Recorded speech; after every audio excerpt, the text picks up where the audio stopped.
Morning, everybody. Welcome along to another Ailerons into Wind Xplane 11 stream. And today we've got the latest offering from Aerobask. You can pick this up if you wish from the Xplane store. And it is something very special. We'll jump into a few things, but let's just show off some of this texturing. So I've currently got the model sitting here on the ramp at Jersey. We're going to do a VFR flight all the way up on network. There's no one on ATC, but we're going to record it on network for the hour build. We're going to fly all the way up to Kemble Field. Now, my Kemble, or the Cotswold Airfield, is supplied by Boundless Scenery. So if you haven't had a look at their website, jump on in. I'll post some links up on these as well. And then you'll be able to find that on my YouTube channel. But just looking at this aircraft as it sits on the apron here, it doesn't really look much. You'd just be, inclined to think, well, it's just a single engine DA62 / DA40. What's the big? It is insane the amount of detail that they've put into this model. I've been looking over the POH or the AFM from Diamond for the last 24 hours, just getting a feel for the aircraft, reading through all its systems that it comes across. And I've got to hand it to Aerobask. Now, when Aerobask release pretty much anything, they always deliver when it comes to texture. To the visuals and everything else that comes along with it, they always deliver. But just look at the detail in these brake systems here. They've even 3D modeled the bolts, the nuts and bolts, which is crazy. But they've done it, and I can't get my head around, even inside the cockpit, and we'll jump into that shortly. But model and texture-wise, this thing is off the chain. And I like to fly on any simulator. I'm not one of these people who, only uses one simulator because that's the new simulator and all this lot. If you want to fly on any simulator, whatever one makes you smile, fly on it. This would be an amazing addition to Microsoft Flight Simulator. And I don't know if Aerobask actually have the future plan to go into Microsoft Flight Simulator. I really hope that they do, because this model would be a huge addition to the fleet that's on there. No doubt someone will make one. However, if someone does decide to make this in Microsoft Flight Simulator, it's absolutely fine, but just make sure you make it to the same detail.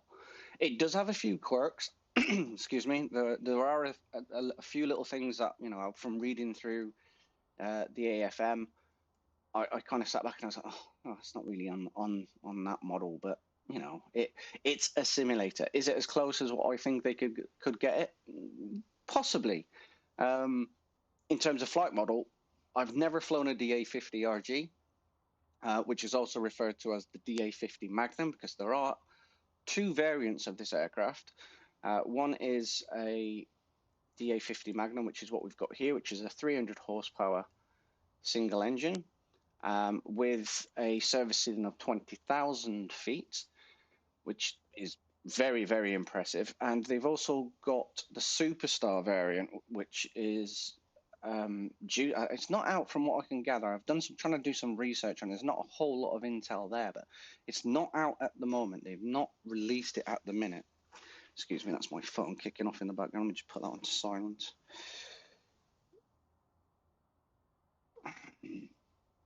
So in regards to the two, one is going to have a pressurized cabin, which is the Superstar, and the model that we're looking at here has an oxygen system, but it's not a pressurized cabin. So this has only got a service ceiling of 20,000 feet. The Superstar is going to end up having a service ceiling of, I believe it's 25,000 feet, pressurized cabin, and up to 350 horsepower engine, which isn't crazy. Now, the main problem that they had when they was designing this system is they had to end up pushing this aircraft. Is they had to push back the potential release date, and the reason for that was they couldn't find or agree on the specific engine that they want to put into it. Now, this engine uses Jet A1 fuel, which is far more, what's the word? Efficient, I would probably say, for cost, overall running cost, servicing cost, and the actual usability for a pilot day in, day out. These things will get great range, great mileage, and put out some decent power as well. Now, 300 horsepower in a single engine aircraft, you probably think that's not really a lot. It isn't. It puts it in the bracket of around about an SR22, and a lot of people are comparing this to an SR22. You know, do I want to purchase this over an SR22? Statistically, figures-wise, you wouldn't. You would not buy this aircraft over an SR22. And the reason for that is it can't fly as far, it can't load as much, and the real big one is it costs 1.3 or 1.2 to 1.3 million to buy, which you look at a SR22 brand spanking new rolling out from Cirrus would probably around about £1 million to 1.1 million pounds. So there is a huge difference there in price and performance. So why would you buy it? Well, I'd buy it mainly because I'm a huge Diamond fan, but also the stability of this aircraft is unparalleled, absolutely unparalleled. I've seen a few videos now where they put this thing into stalls, and other than the fact that the VS indicator is actually at around about 600-700 feet per minute loss, and the thing's beeping at you, you wouldn't know that you were in a stall with it. And that's because of the design on the wing system. If any of you have ever seen a video of the way that Diamond build these aircraft, is they just have sheets and sheets and sheets, well, rolls of carbon fiber. And then when you walk into their facility, the first thing they say to you is, this is how your aircraft starts, which is crazy. It starts off as a roll of carbon fiber sheeting. And then after, I think it's 2 years, they say roughly it takes to put one of these together to get it out from start to finish, from purchase to delivery. This ends up turning up on your doorstep. So if we have a look here, we can pull it up in the plugins just up at the top. So first thing I notice, as soon as I always go into what the plugins are. Now, Aerobask have never, as far as I'm aware, turned around and said this or any of the other aircrafts are to be regarded as study level, which I think for me personally goes a long way. It really does. If you're going to say that an aircraft is study level, you're putting it in a tier where people expect a hell of a lot more. And Aerobask, they haven't really done that. However, saying that, it would have been nice to see some of the features in their EFB, which is I've just opened up here on the left of the screen, that they brought in when they released the Phenom 300, which I've flown a fair few times on sim, thoroughly enjoy it. But in that, you could put like your VREFs and things. Although you don't really need it, this aircraft, according to the AFM that Aerobask released, it's pretty much got the same VREF, the same climb out speeds. But when you go through the AFM that Diamond published with the DA50C, it kind of doesn't. And it changes as anything with the weight and balance. So it would have been nice to be able to kind of incorporate that into this aircraft. However, systems-wise, it seems spot on. The only, and I'll address this now, the only niggle that I do have, and it's I'd say it's more, well, it's definitely more an Xplane 11 limitation because of the age of the SEM, is the DA50 RG releases with a G1000 NXI. And Xplane 11 doesn't have the facility for a G1000 NXI. which sucks. But if there is a developer out there who's prepared to develop, especially for Xplane 12, when that drops, a G1000 NXI with in-depth menus and sub-menus, that would be phenomenal. And I know that as long as you price that right, that would be an instant hot sell, because no developer in the Xplane community has actually, other than Coronado when they first dropped to G1000, which I think was, I first saw that, I think it was Xplane 10, I first saw that. It didn't really take off, but Laminar went and said, look, we'll do a G1000, and they released it for theirs, and it's just not right. It's good enough to pass, but for those, especially those who are wanting to do glass training in the real world, they need something a little bit more updated and a little bit more accurate. So a G1000 NXI for Xplane 12. If there's any devs that happen to come across this stream, please could someone invest the time to put that together? And I promise you, my bank card will be waiting for as soon as it's completed and working. So with the systems that we can see here, I'm going to more options. I've messed around with some of this stuff to give me what I like and my preferences. So you can see straight away, you can disable the instrument pop-outs for VFR.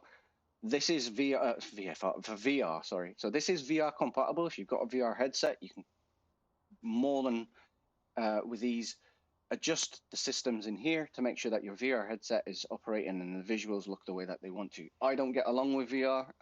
It's just a personal preference. So I wouldn't know, but if there are anyone who flies or tests this with VR, has any issues, pop it into the comment section and we'll have a chat about it.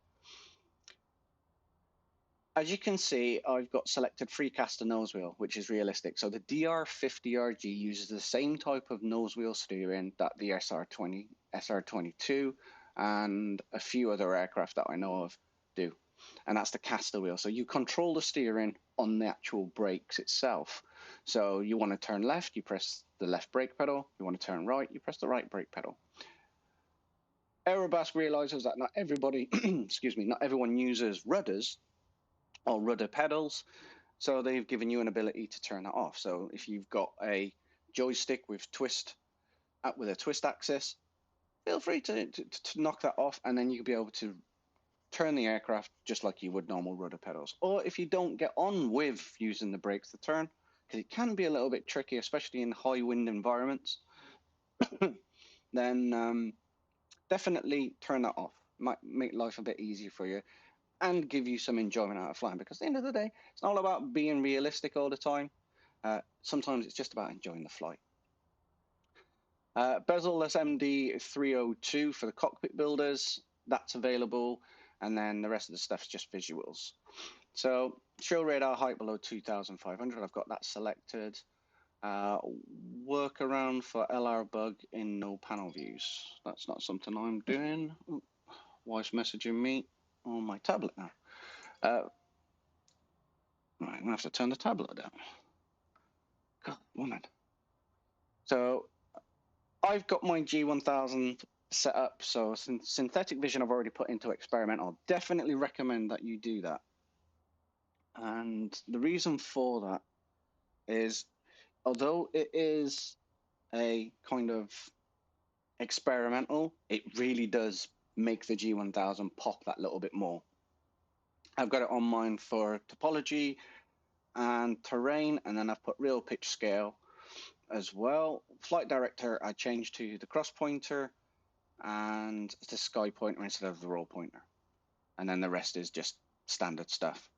You then get your sounds, which I've already set up, which are great. And then I can go straight back to my ground options.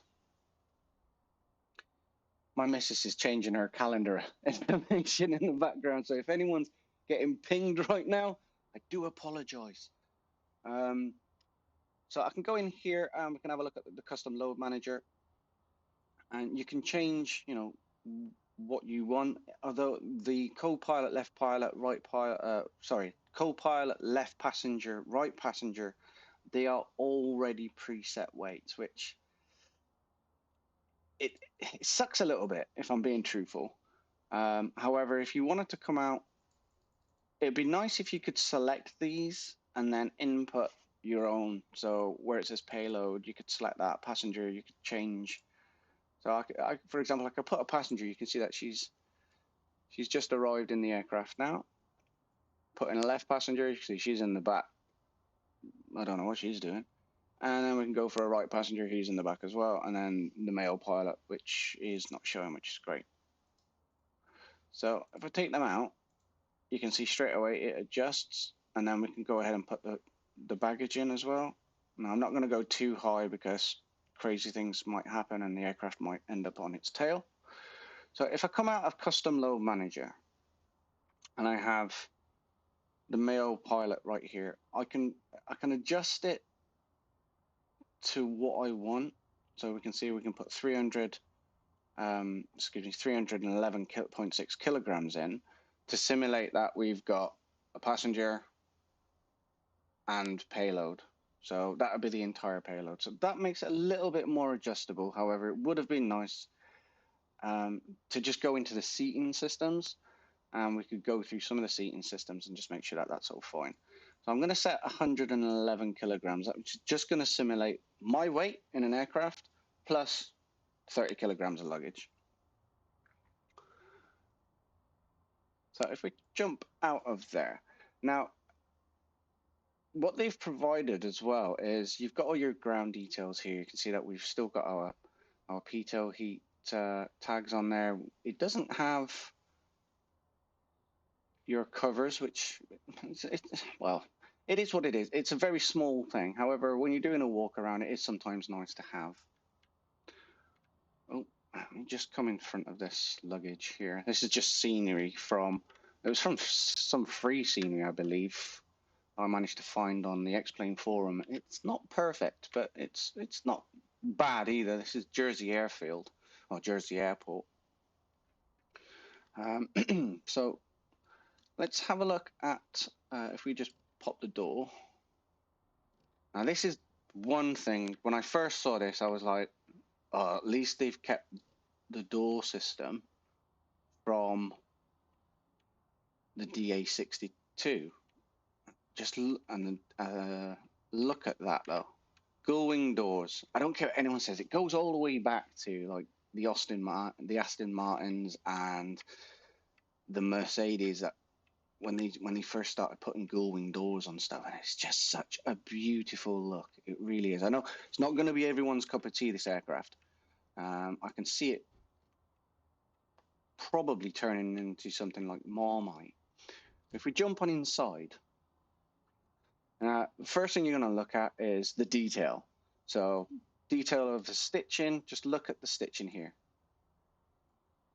If I zoom in, just look at the stitching all the way up.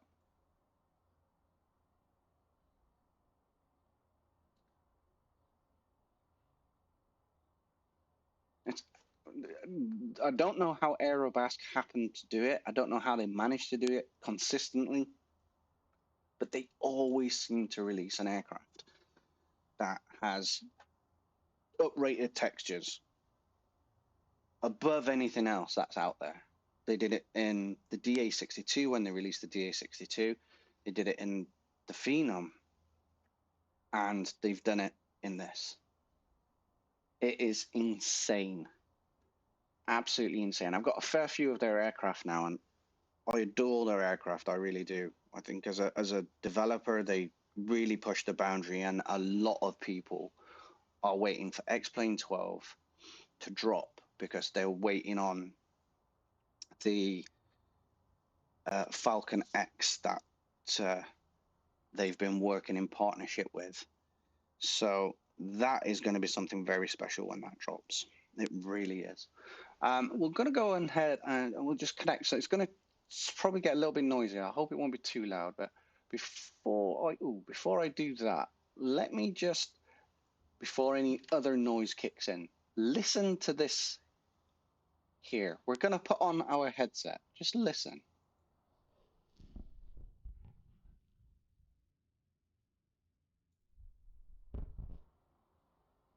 how cool is that? They've somehow managed to actually, I wouldn't say it's 100% accurate, but whenever I put my headset on when I'm flying and I take it off, you normally, as you're taking it off, you normally hear this. It's just as your mic, your boom mic, moves across you, it catches your skin, your nose, your face, or you move it out with your hand. Just listen to the end section. That is pretty accurate. Like I said, I wouldn't say it was 100% accurate, but it is very, very close. Very, very close. So I might need to adjust some things and features here just to make sure that they're okay. So set the trim, which we can go ahead and do anyway.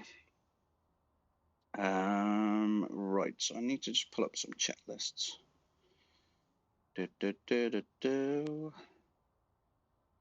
But you can pick this up from, I'll put a link to it. Excuse me. I know an emails have just gone out today from the Xplane store saying and advertising this. So no doubt people are going to start buying it if they've not noticed that it's been released. I picked this up the other day. It was 13. I think I paid $39 for it, which, you know, it's absolutely nothing.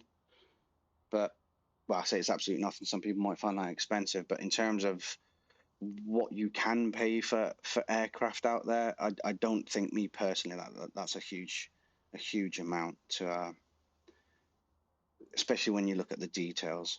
So as you can see here, it's got the X1000. It's not a G1000 NXI, which would have been absolutely brilliant to see, which, you know, as I said earlier, that's the letdown in my personal view, because I know Aerobask have and will do custom X1000, G1000s. They've done it in a lot of their aircraft, and it's superb. But for this one, I don't know, they just decided not to. But it's, you know, it's their choice as a developer. Maybe that'll come later on in an update. It would be really nice if they did that.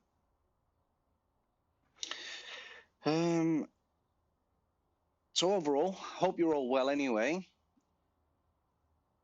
Now, inside the cockpit that we can see here, it's, if you was transitioning from a DA40 single engine from a trainer into this, because this is a DA50, it would come under single engine complex or single engine high performance, and you'd have to come out and you just do another rating on it, especially in the UK or under the ESA as well. So because it's got a retractable gear, you'd have to do the extra part. However, this thing has a FADEC system, so it's not like you're having to mix or adjust mixture or just prop, feather in. The system will do all of that for you. It'll set your fuel, your prop, and it'll set both of them for optimal performance. If once you set, for example, economy cruise or long range cruise, LRC, it'll automatically feather your prop and set as you climb as well in altitude. It'll automatically set as well your mixture ratio to provide the most optimum setting for your engine. And because it's got direct fuel injectors as well, you don't have to worry about carb icing. If you do start picking up icing, there is alternate air, which is just down here. You just open that up. But again, that has a similar effect of putting on carb heat. Now, the whole aircraft, to me, when I sit in it, just like what I'm doing now, screams a DA62.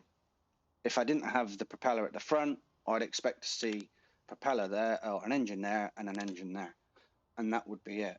The nose is different, but the cabin is it's just pretty much the same. The differences that you find is there is a cowl flap. We have it here. We can open and close cowl flaps.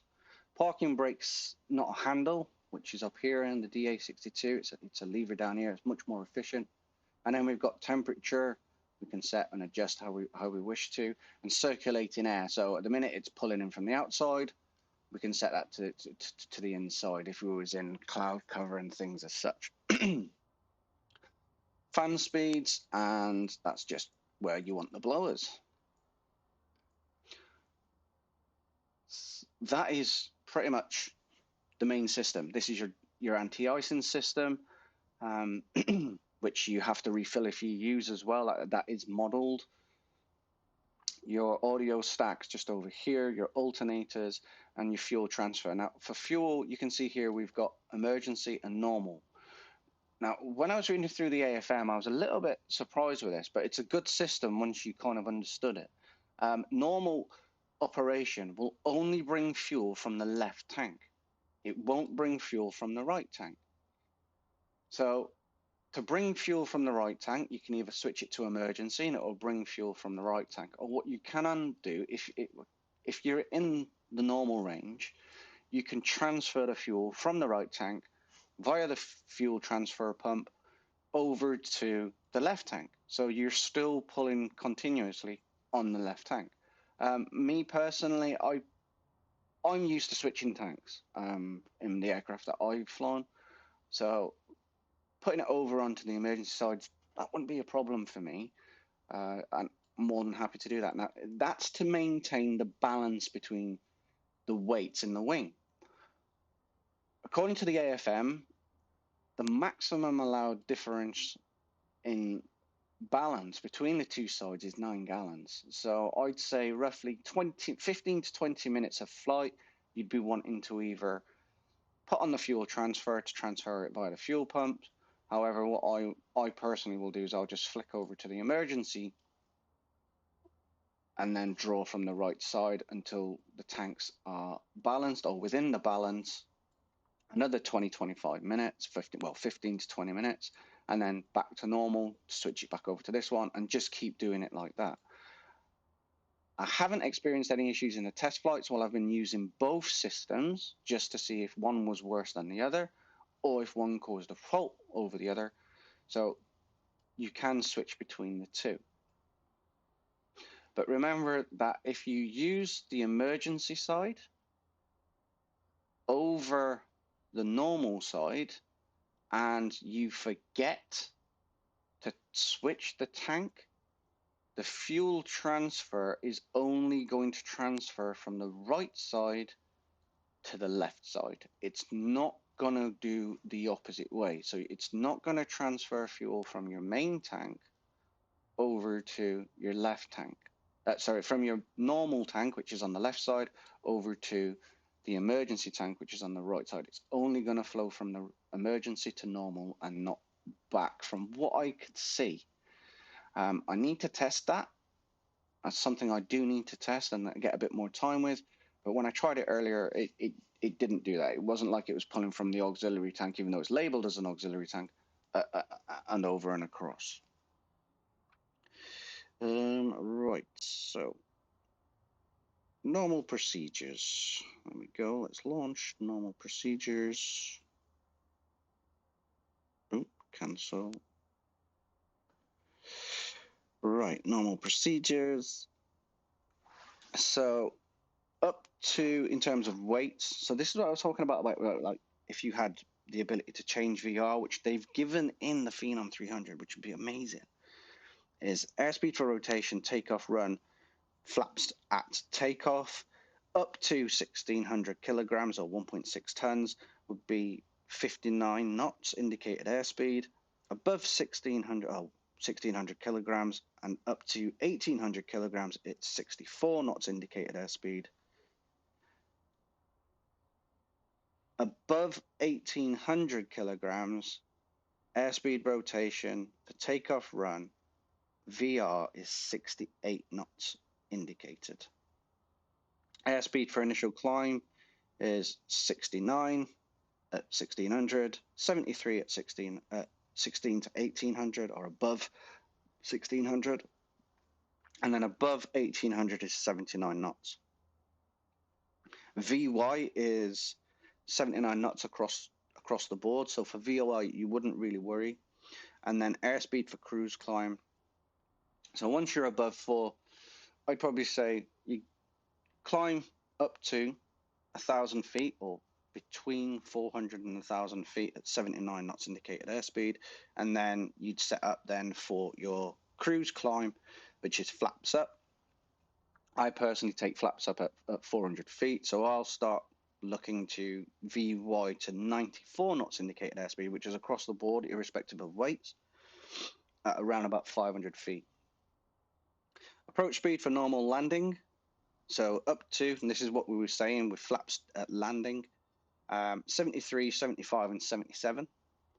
Minimum speed during the go around is 77, 79, and 85. And the maximum structural cruising speed is 152 knots indicated. You can exceed that, but only in smooth air and with extreme caution. So we've already gone through preparation. Pitot cover, we can go ahead and remove the pitot covers now. So just go into ground operations, remove chocks and cones, but before we do that, verify the park brake is on. There we go. Parking brake is set and on. Met, nav, mast, all done. Air documents we've got stored.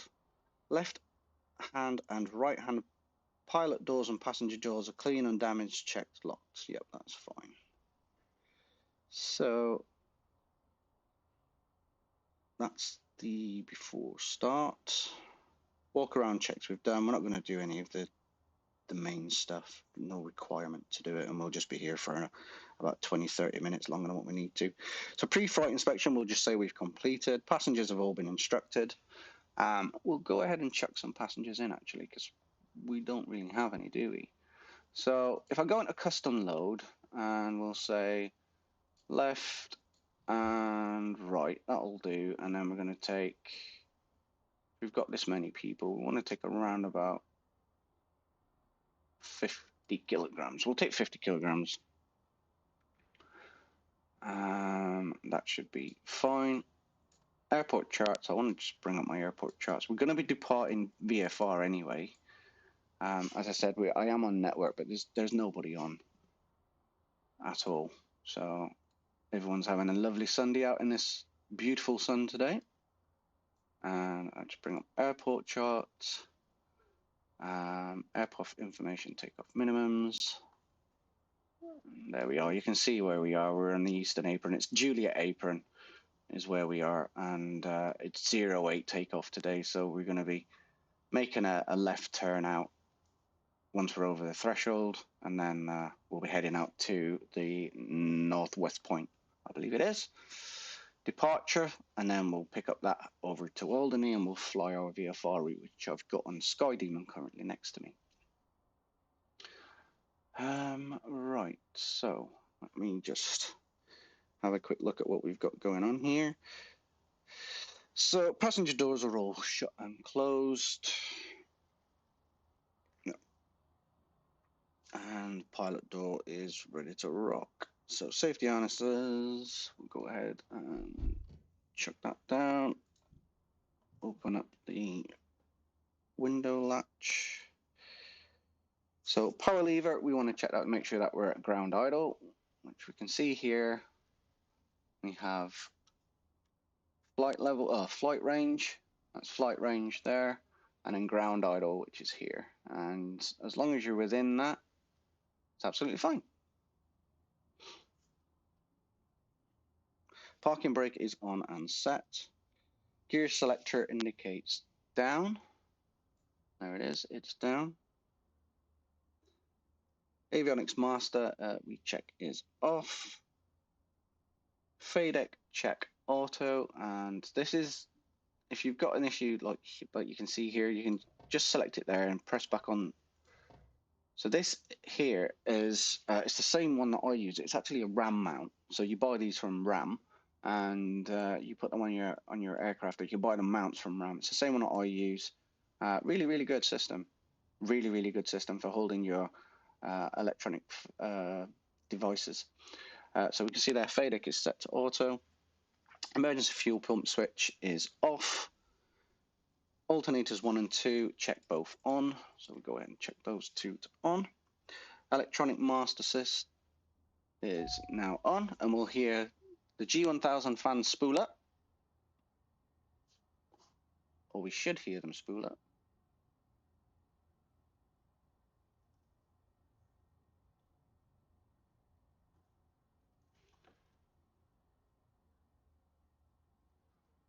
Rudder pedals we can go ahead and adjust.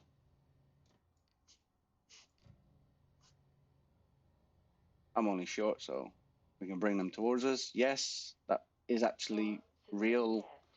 The seats don't move in a DA. They always have a pump system or ram system on their pedal system, on their pedals, and it's those that they utilize to move. So you can see here, go back or come forward. Thank you. We'll go ahead and just put on, because we might be here for a little bit. If you hit this switch here, we're going to hear that we've now got a noisy generator on the outside. And if I just zoom out here, mutes that just a touch. It's just over there on the right, noisy little thing.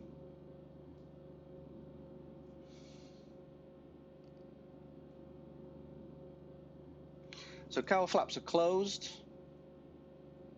which they are verified. Flaps are up, indicated, and we'll just go ahead and mute that a little bit because it's a little bit noisy. G1000 NXI, wait until power up completed, press enter on MFD to acknowledge. Well, that ain't gonna work because the avionics master's off, so X1000, because we don't have a G1000 NXI, is powered up. So we're looking fine there. And check fuel quantity, volts are good and in the green. T's and P's are still all spot on. Fuel temperature we can go ahead and check.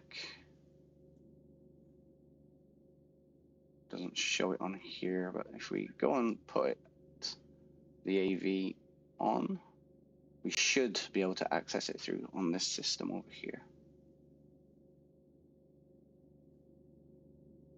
There's enter, there's systems. So it doesn't show fuel, does it? Which is a shame. Doesn't give us what our actual fuel temperature is. But, okay. Yeah, not the end of the world. Power lever, check full movement, and then ground idle. So we do this in pretty much any aircraft that you fly. You'll check for full range movement and then back. One thing I do like about this aircraft, and something that a lot of, I won't say new starters, but if you don't have like a big setup at home with multiple axes to assign mixture, prop, cowl, cowl heat, carb heat, etc.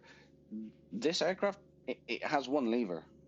You need to just assign one lever. So if you've only got, for example, a Thrustmaster Airbus flight yoke or a SATEC joystick with one throttle system, well, it's perfect for this aircraft because you've only got the one throttle. So you don't need to have multiple axis availability to be able to enjoy flying it. So full range has been checked. We're good to rock and roll. Strobe lights, we can go ahead and put strobe lights on. So that's just up on this side. I've got it button assigned, so I don't need to be moving around anywhere and doing stuff if I don't need to. And then engine master comes to on, which is here. And we're looking for the glow. There it is, engine master, and then we can see straight away glow. Once glow is off, we want to check the enunciators are all saying normal, which they are. It's just P2 heat and stall heat. Outside temperature is 12, so we're okay for the time being. And then check the prop area is clear. You shout clear prop. What I will do is I'll just get that disconnected. And there we are. So you shout clear prop. Everything's good to go. And then you just press the start button right here.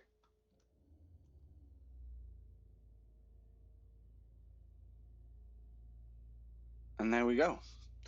So now what we're going to do is just going to monitor the T's and P's to make sure they all start coming up. So enunciators, check OK, normal range. Enunciator starter, check OK, off. Enunciator, normal range. and starters off. Annunciator's oil pressure check off. Has not reached 2.3 bar after 3 seconds. So we should go ahead and check that. Oil pressure, we're at 38. That's absolutely fine. Circuit breakers, we want to go ahead and check now and make sure that they're all in.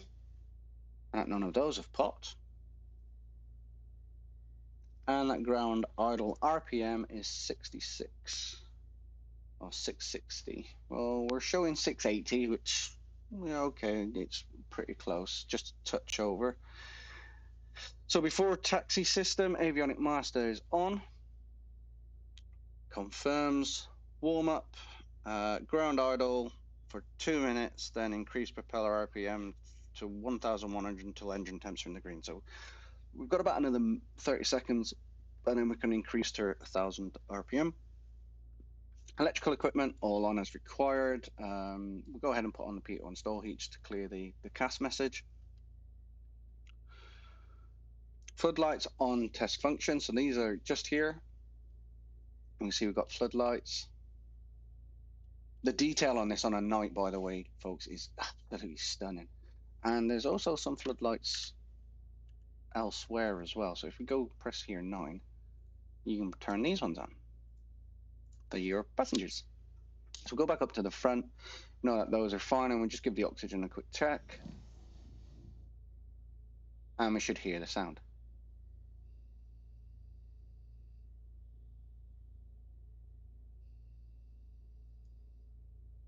Press it again to turn off and verify we have pressure on our oxygen tank, which we do, and we're not we're not within low limits.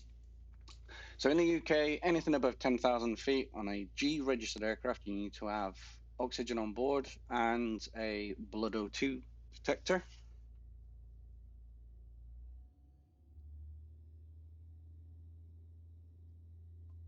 There we are, that's 1,000 RPM. And we're just going to monitor now for the T's and P's.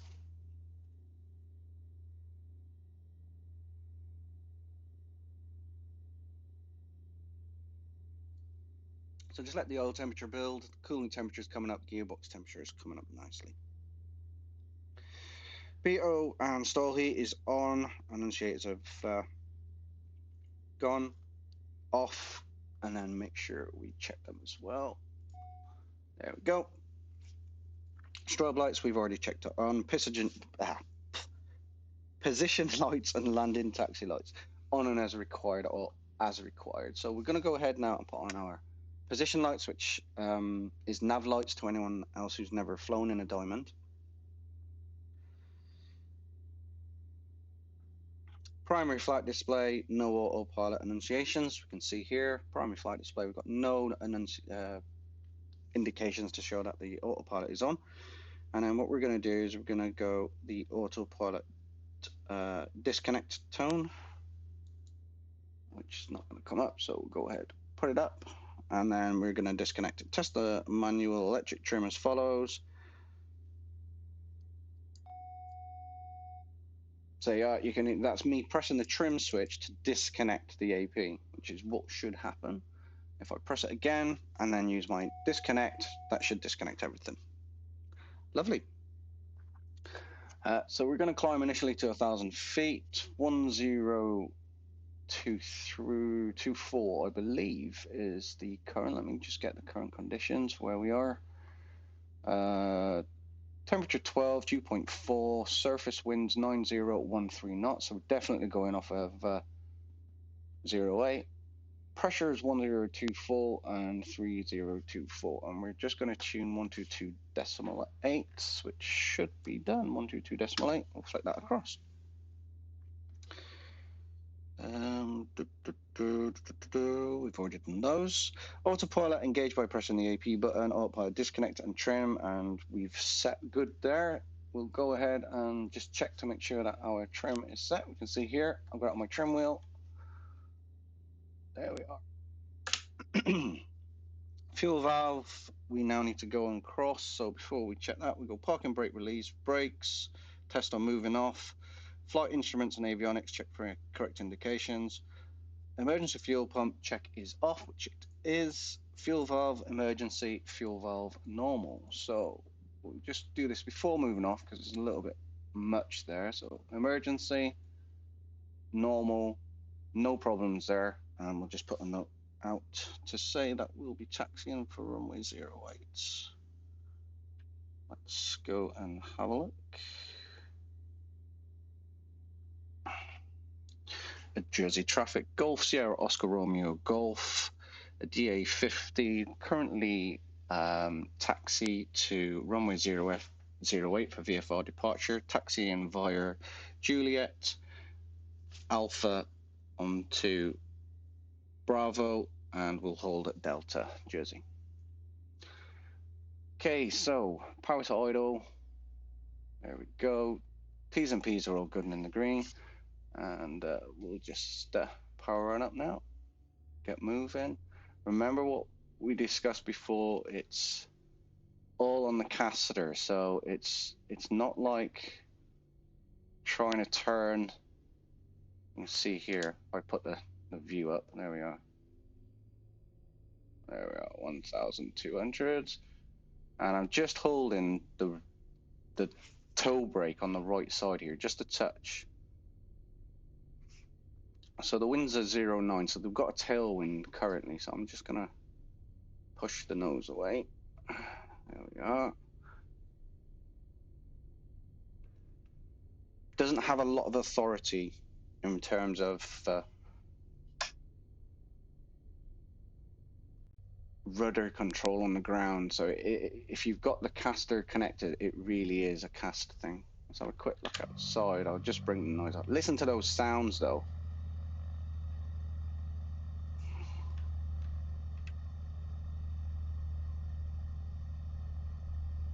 A little bit.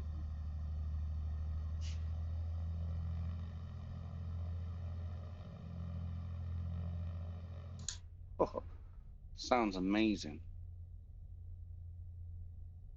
They really did a phenomenal job when they put the sound package together for this one.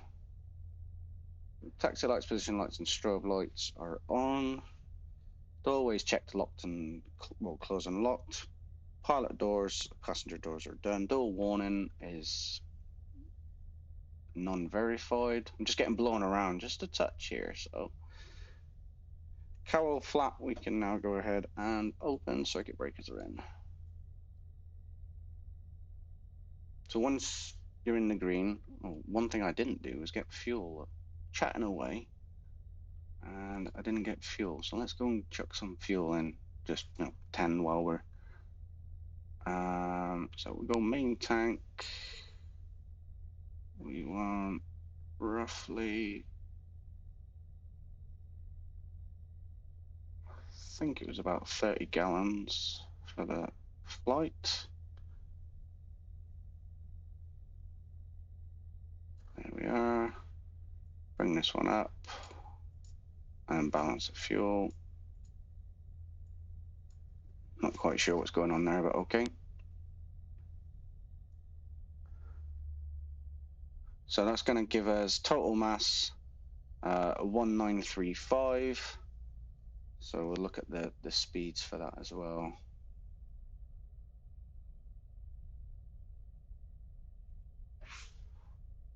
Just touch wind correction here.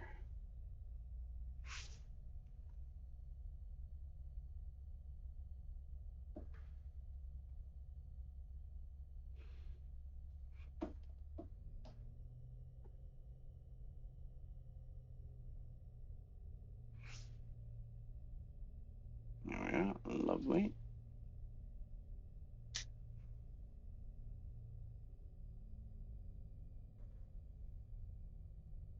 Once you start on the turn, once it starts going around, you can just come off the brake slightly and then just control a little bit on the rudder. The more airflow that you have going down the body of the aircraft, or the airframe of the aircraft, the more control you get off the rudder. So we'll just come up to here. We're going to do a run up here as well. So position the aircraft into the wind. So we're just going to take position up onto the left side here. 09 is where we want to go. So around to the east. Keep going, keep going. And stop there, should be fine. Stop, stop, stop.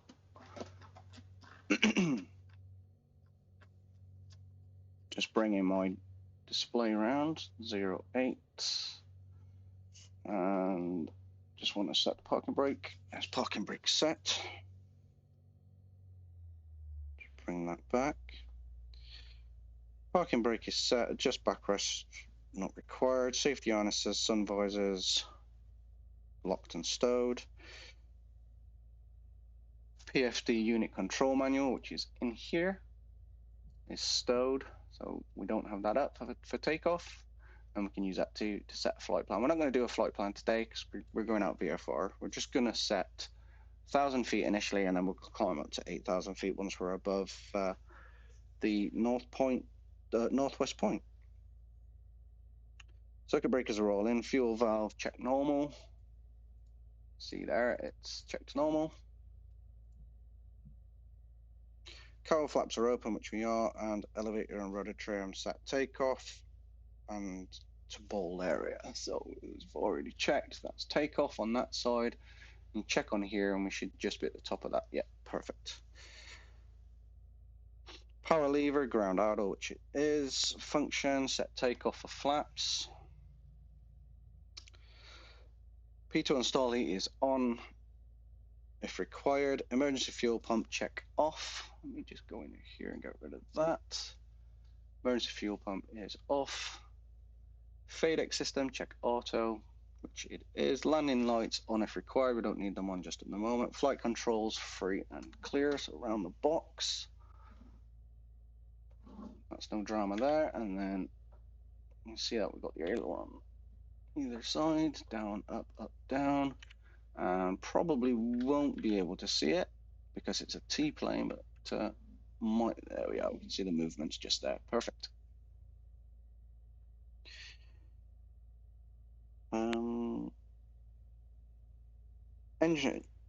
Engine T's and P's, check that they're all good and in the green. You can see here we just got the oil temperature, so we'll just dip in slightly. So we'll put that back to 1,000, just to bring some temperature up in there. And we're then going to go ground idle and then test the FADEC. So FADEC text button, press and hold. And we're looking for load, RPM increase, load drop, RPM drop. Perfect, again. And you're just covering the brakes here, just making sure that the aircraft doesn't do. ECUB.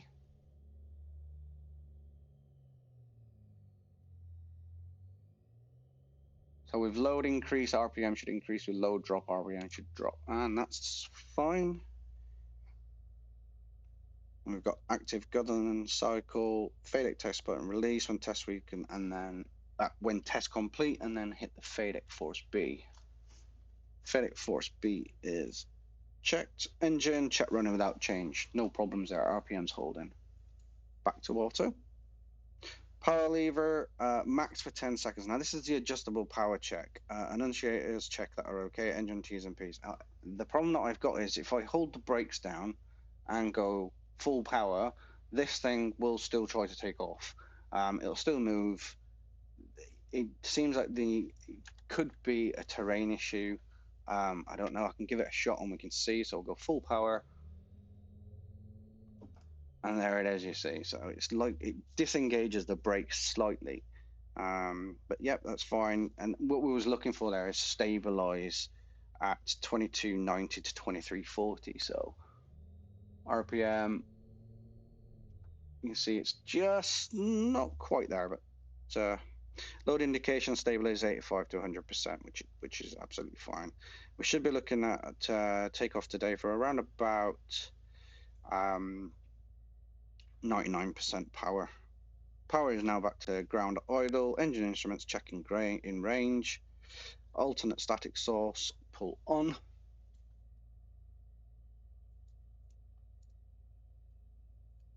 Wrong one. Oh no, that's the right one, wasn't it? Alternate static. There we are. Go and set that to on. Alternate air is the one I got those two confused earlier, didn't I? On check altimeter, push off. On altimeter is checked and pushed off, checked and checked. So one thing I would like to see is on this system, being able to change this system to hectopascals or inches of, it would be nice rather than running the two different kind of systems. But, never mind. I'm sure there is a way, I'm just not seeing it. Emergency fuel pump on, note fuel pump sound. Yeah, probably, I didn't quite hear that there, but it is on. Pitot stall heat is required. Ammeter check that we're charging. So we'll go into here. We should be able to see volts and amps. +1. Yep, we're not discharging now, which is good. Low voltage and alternator warnings, they're all off. ECU AB cautions, non-present. Carol flaps are open, check. And ECU shut off.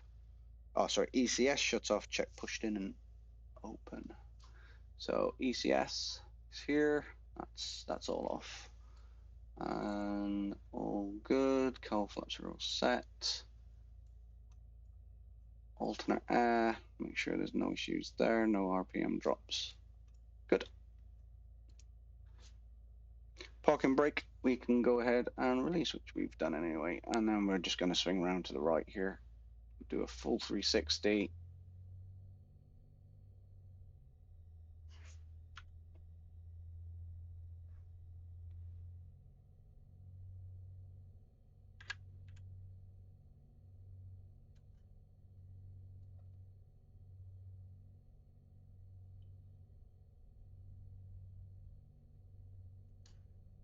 Just a little bit jittery. I don't know if this is because I'm running some extra software on this string, but a little bit unusual.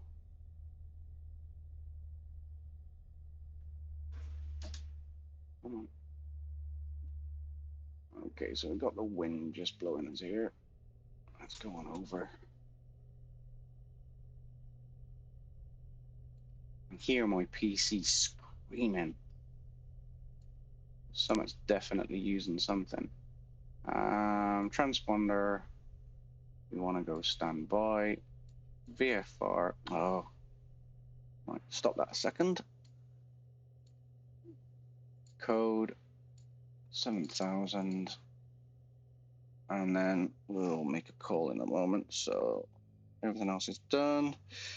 And then we can go into takeoff. So takeoff is going to be, what did I say it was? 68 at this speed. So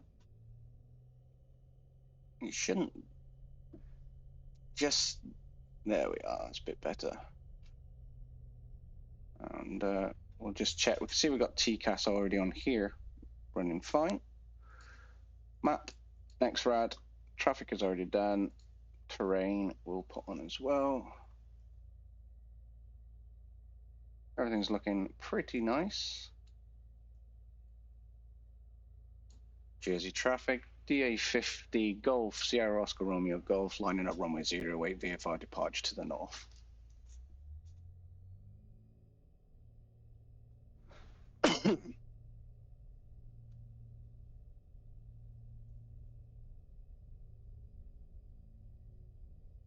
I'm just tapping the left toe brake here. Landing lights to on. Transponder to alt.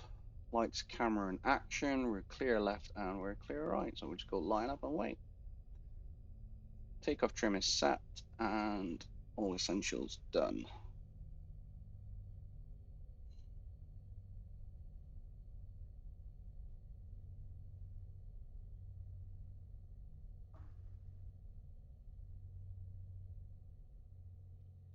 we are. Let me just check something here, guys and girls. Let's see what that does. There we are. Find out what the lag was. Okay, so everything else is good to rock and roll. We're going to be rotating at 68. Initial climb will be 79, and then we'll bug up to 94. Smoothly advance the power, off the brakes. Just tap the left brake, and then there we go.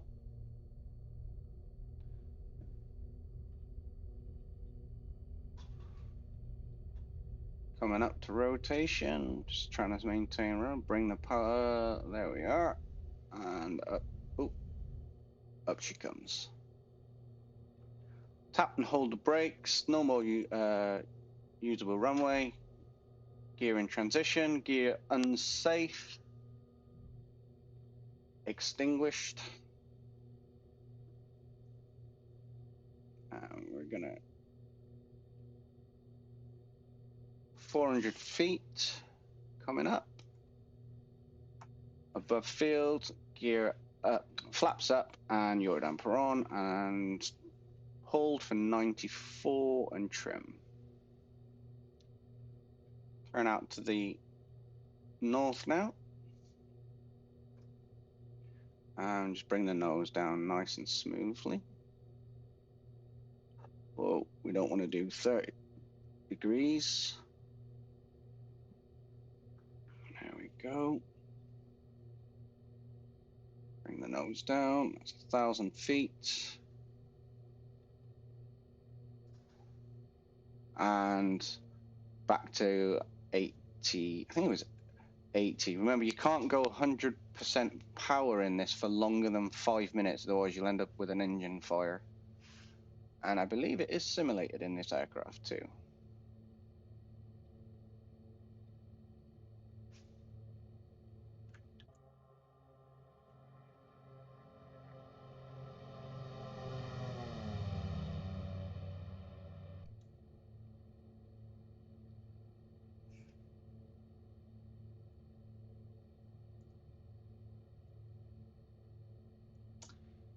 Okay, not above 2,000 at this point here.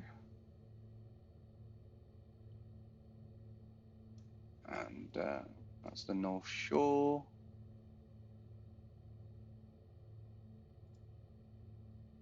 Oh.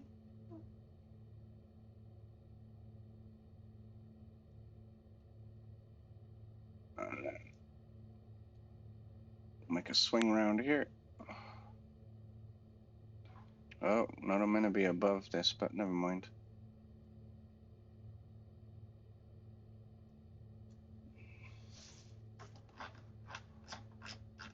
So going over to Alderney, I'm just going to depart. I can depart via the TV mast here, but we're not supposed to.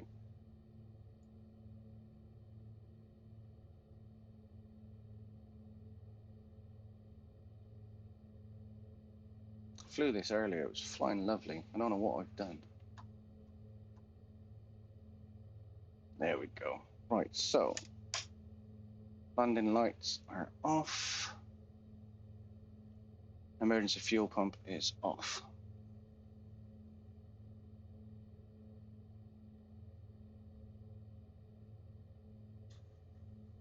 And then we're going to intercept our VRP.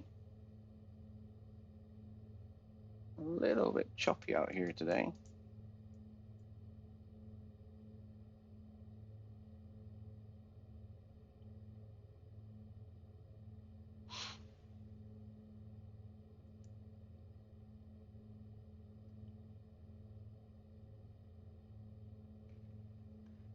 We'll go ahead, 30 degrees here. I'm going to start looking to increase altitude now to 8,000.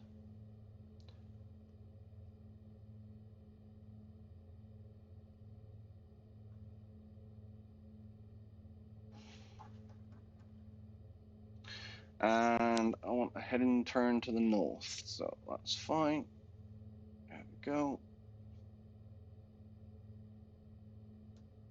So there's Jersey up on the left there. And we're going to do a cruise climb now. We're going to set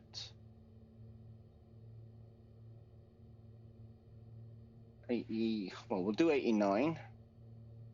And then we'll pitch up as well.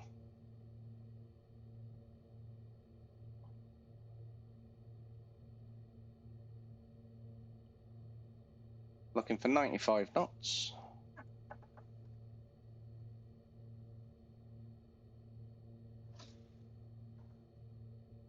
There we are, 95 knots is set.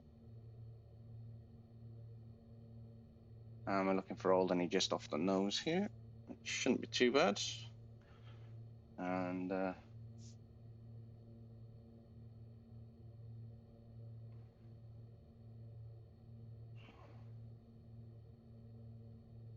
just putting in the wing correction there. Oh, there we are. And we're just going to trim this out. And we'll have a little look.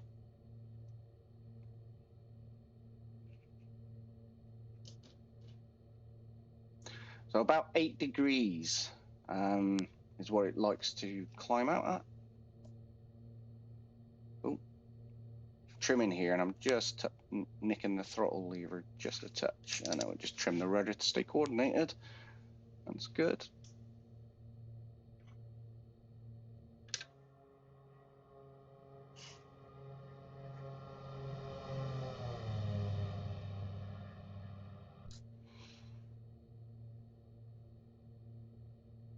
So this is where it really kind of shows itself for what Aerobask do. They really are spot on.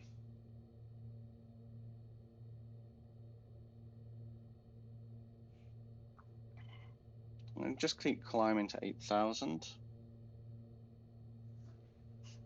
There's no ATC on, so we don't have to worry about ATC. If they do come on, the flight plan's already submitted anyway, so that's fine. We could go all the way up to 10,000. Again, that wouldn't be an issue. But no dramas there. If we wanted to go to 10,000, we could just put the oxygen on.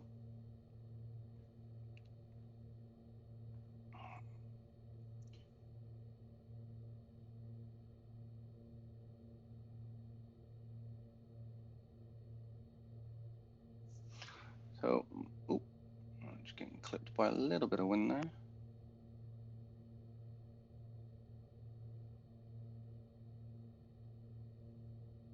It just climbs. It's such a stable aircraft. And every video that I've seen says the exact same thing as well. So maximum climb power is 90%, by the way, which is what I've got set in. 8 degrees should give us around about 9, well, at our weights, it should give us around about 950.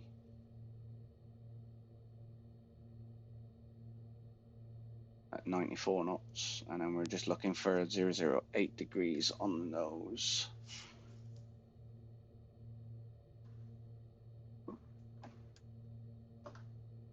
There we are. So we're 6 nautical miles northwest of, 6 nautical miles to the north of northwest corner, which was our VRP departure. Climbing currently through 5,000, so everything's looking good. Cowl flaps will go ahead and close those now. And we'll just monitor our T's and P's if we have any issues.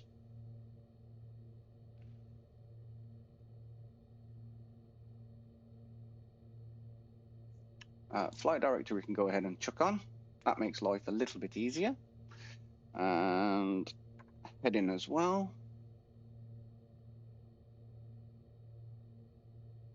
We're not navving anything, there's nothing in the FMS, so we're fine. And Alt Air, we don't need to open because we're not in cloud, rain, or snow. Ooh. Back on where we were there.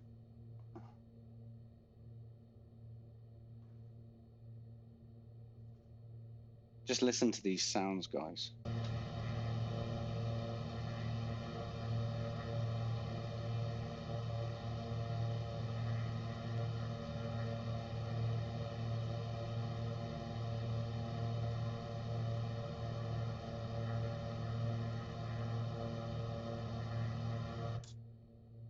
truly is a beautiful aircraft to fly. I definitely recommend it for anyone who's new to flight sims and new to Xplane.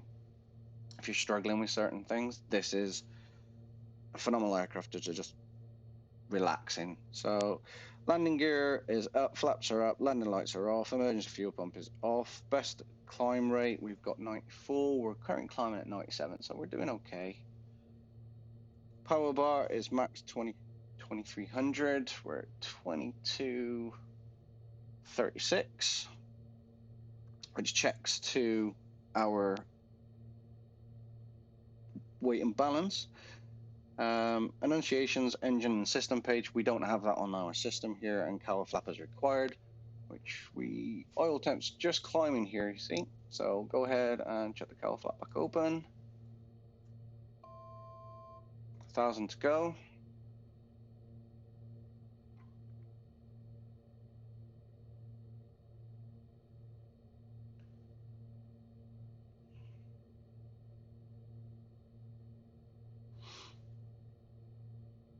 And we'll level at 1,700 just until we are outside of the Jersey TMA, because we're VFR. 7,500. Let me just, there we go. Keep the power in until we get to our optimal cruise speed. So I'm just pushing nose forward now, just maintaining my flight director. And we're above 7,000, so we do standard. Oh, we can't do it off that, can we? So PDF standard. There we are.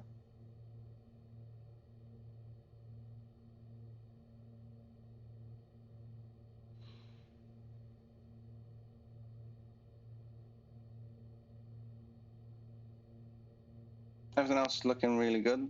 I'm not sure what's going on with the weather. Saying 2 knots now, which is interesting, but oh no, it is, yeah, 6,000 feet, 2 knots. Cool. There we are. And we just let the airspeed build. Keep trimming as we need to.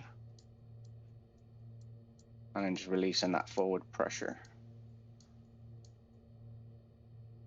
And then I'll set long range cruise, which should come in roughly around about, I like to set around about 80% myself. Some people like a little bit faster, some people like a little bit slower.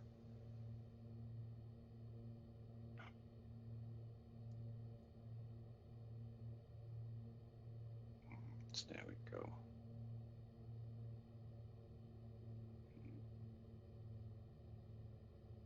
Just listen to those noises of that engine. They've really done a fantastic job with that engine. As you can see here, we're flying, excuse me, flying up to Alderney. How are you feeling so far? I mean, it really is just a fantastic aircraft. Absolutely superb aircraft. It really is. So we're just trying to avoid some of this weather. We may have to drop down to 6,000 here. I think that might be the better option.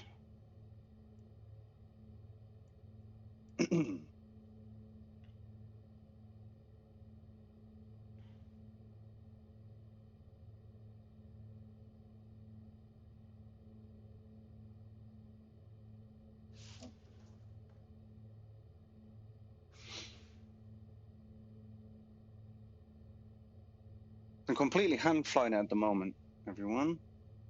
Not having to use autopilot at this present moment in time. I'm going to drop down to 6,000 here now. Oh, we'll do 6.5.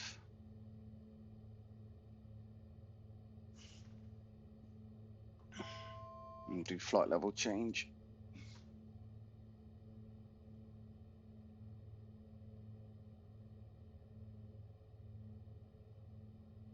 There we are. pitch for there, and we'll trim for that. 2.5 degrees.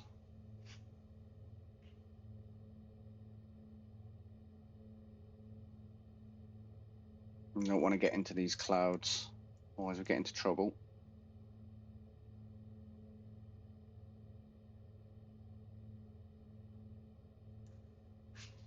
Let's check to make sure that we've got no visible ice anywhere. We don't. Perfect.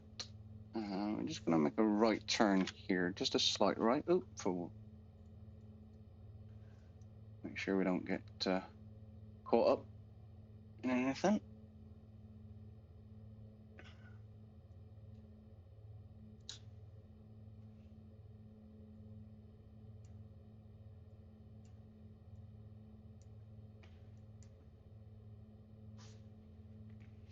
Again, still flying out to Alderney. 1,000 feet to go. Ooh, just climbing just a touch there.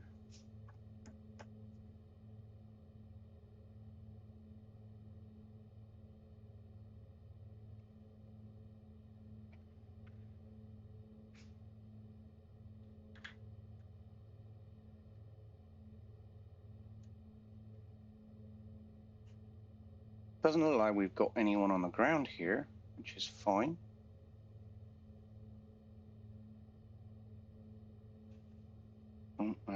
Still looking back where we were, not where we should be. Oh, hang on a second.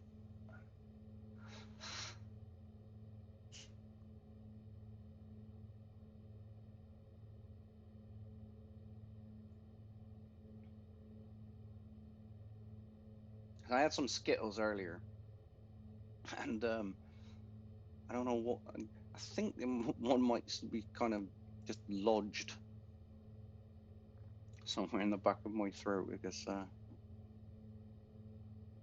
keep having this serious urge to just cough, try and dislodge something out there. And just look at this for an aircraft, though.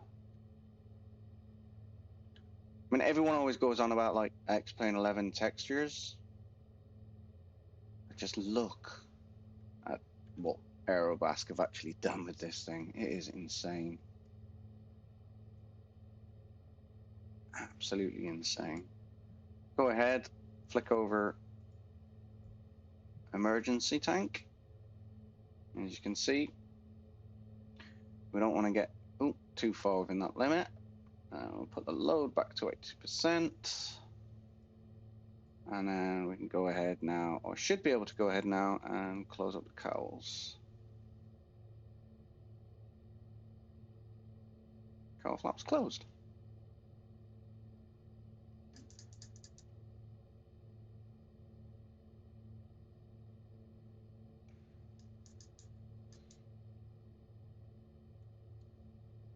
Mm, 6,500. Just hold 6,500 and 80%. There we go. Long range cruise is about 75.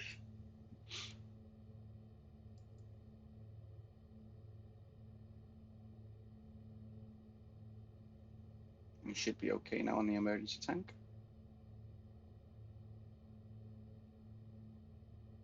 Again, like as I said, you can either use it that way, or you can go on and chuck in the other side as well with regards to the fuel transfer, and just transfer that across.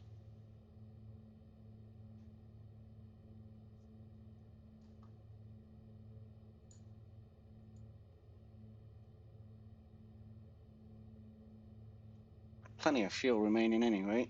We're making real good speed. We've got 160 knots across the ground.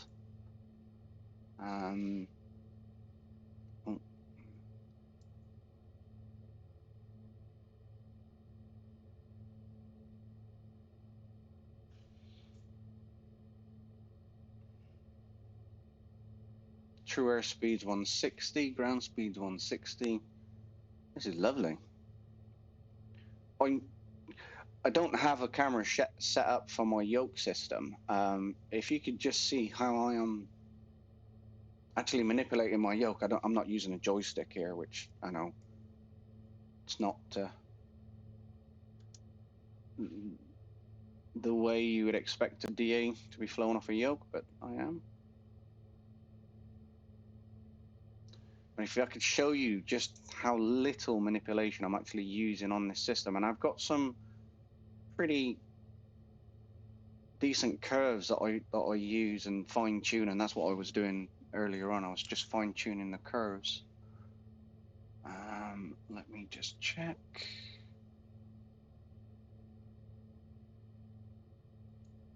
Where's the fuel pump?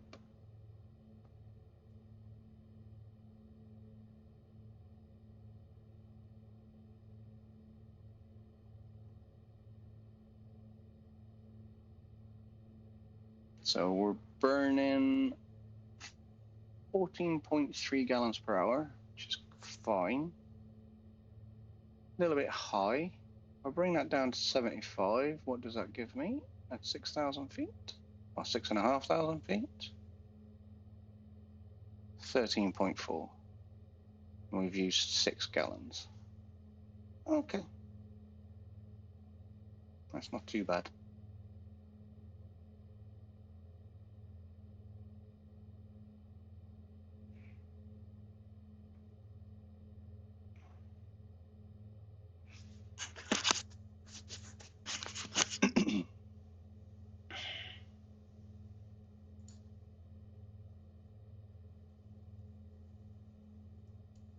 Go ahead and take off the emergency fuel pump.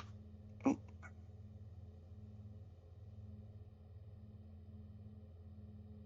Just being blown a little bit there. That's more me, not really watching.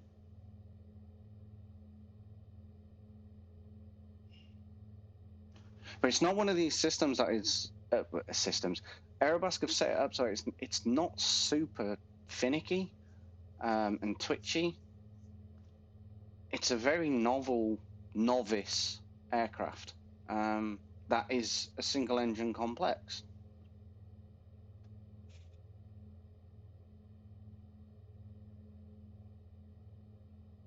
It doesn't require a whole heap of understanding of mixture ratios, carb effects, or carb icing, and you just get in, set up your flight plan, and if you wanted to fly IFR, it's super easy.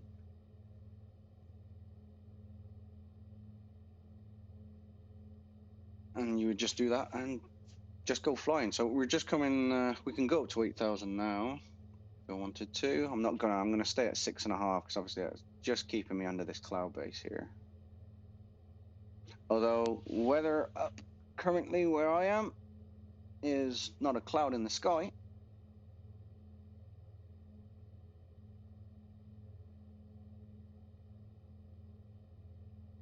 Fuel for 11.7, which is crazy. So this is where it spanks the SR22 in its fuel flow.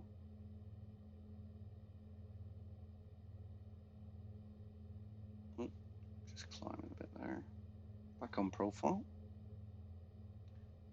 So let's go ahead and test out the autopilot. So we're already set, altitude is set. We'll go ahead and hit AP on.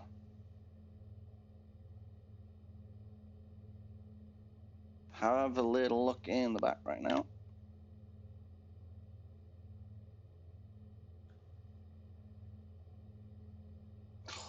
It's gonna get a little loud.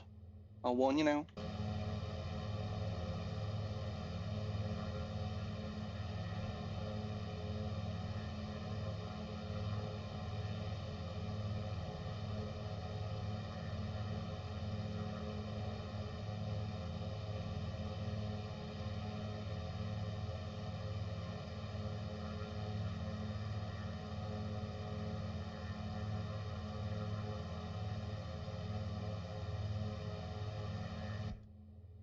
So it looks like we're just coming into a bit of cloud there, but we're definitely just grazing one by the looks of that. Just go ahead and set a couple more degrees. Just want to set a couple more degrees for this wind. here.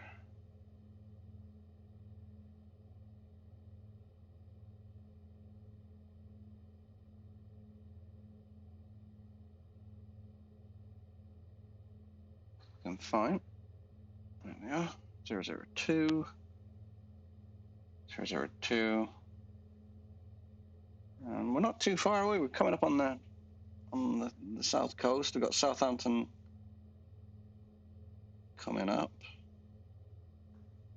We'd be on 124.750 currently if we were flying this in the real world, but 122.8 for VATSIM right now. EGLL approach 119.725.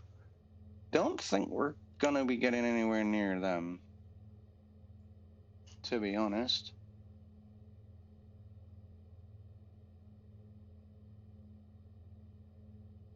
No.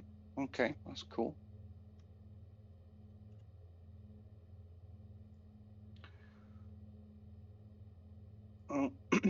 Does look like we've got EGVN approach.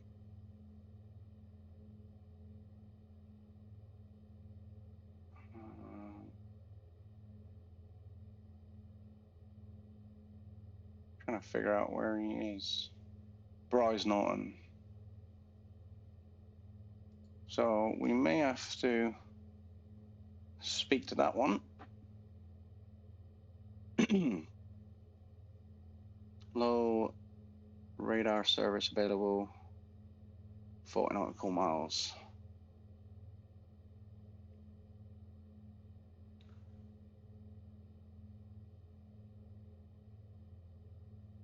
So we're going to give Bryce a shout.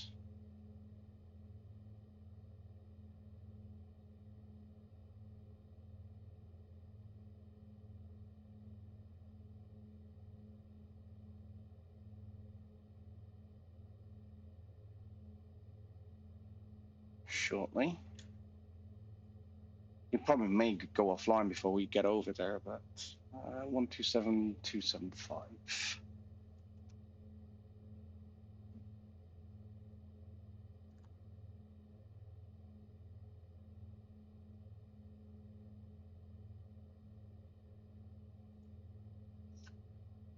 So we're just going to monitor COM2 and just head on up to Bryce here now.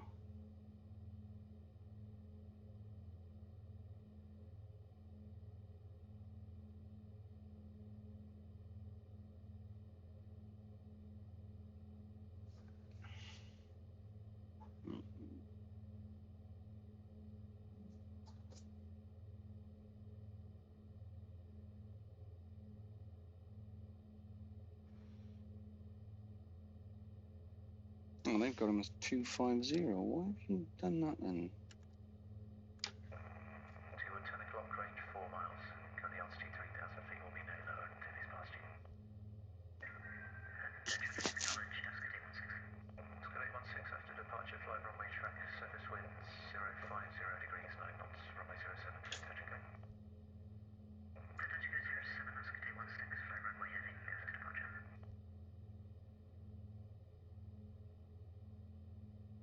Walker 1043, and the air traffic will final in sight and report beacon outbound. Walker 1043, roger.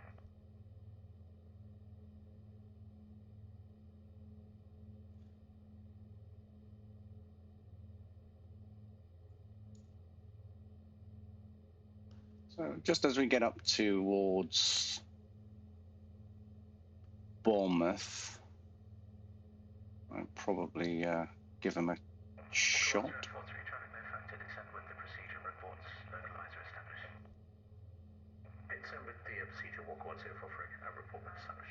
Okay. Not an issue. So let's go in and have a quick look at this system. So we can do PFD, MFD. Those two switches don't really work. We can flick switch. That one doesn't work. That one doesn't work. Nav, com do work, so we can use a keypad for those. We do flight plan. We can see that we've got a system already there. And then we can go into this, hit to delete flight plan. Where's the enter function? There it is. Enter. And then we're just going to go direct, and we want Echo Golf Bravo Papa.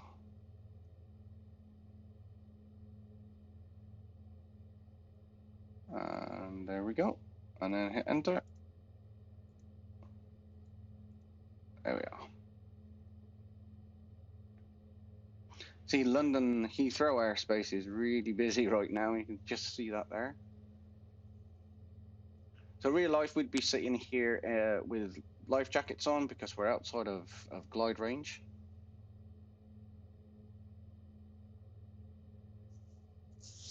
I've already checked the danger area that we're just coming up into. Not an issue. It's not active today. It's Sunday. It's not active on weekdays. Sorry, weekends. It's only active on weekdays. Where are we going? Danger area. Yep, we don't need that. That's fine. So we're going to go up to Compton Abbas, and once we hit Compton Abbas, we've got Warminster. That's when I'll give this guy a shout, I think. 10 miles from Warminster.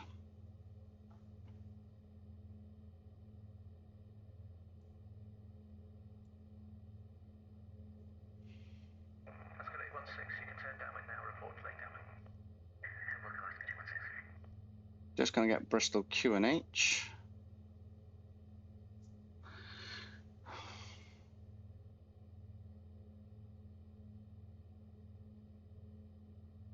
(1026). That's fine. So we'll set 1026 once we get inbound. Maintain 6,500. I think.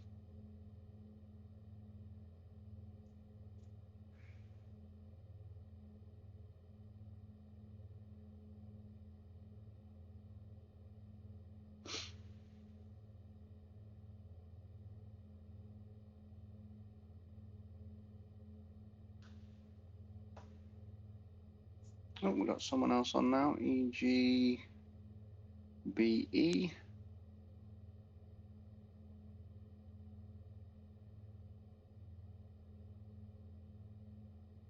Okey-doke.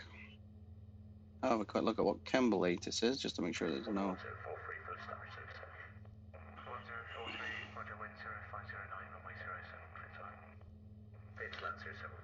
So Kemble's using EGVA. Is 1026. Wind 070 at 7 knots. Lovely, no dramas. This should be a nice, smooth flight.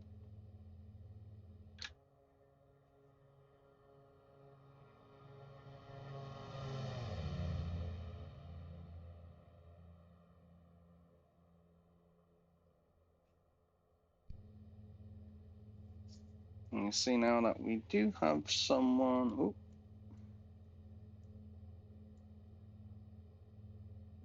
Oh, he's way higher than me. That's obviously the gentleman that was out here previously at Jersey, I would have thought. It's caught me up because he's a big jet. He's up there somewhere, I would think.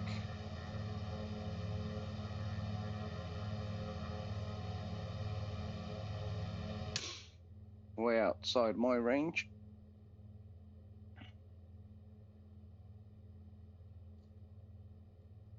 It's 26,000 feet above us and still climbing, so yeah. Way outside.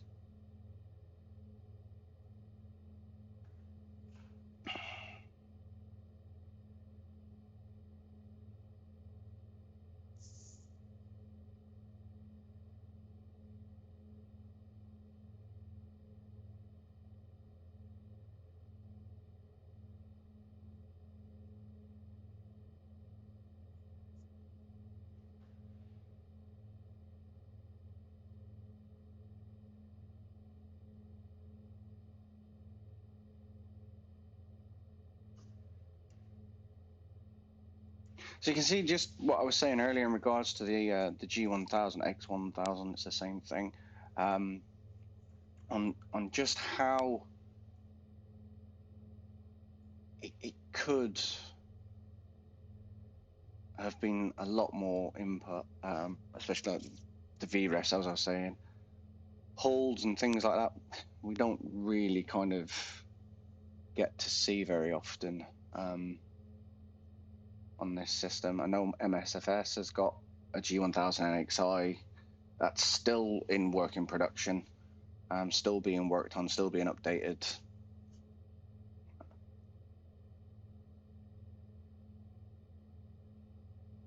It's not perfect, but it's not bad, and it's the same thing with this. It's not perfect, but it's not bad.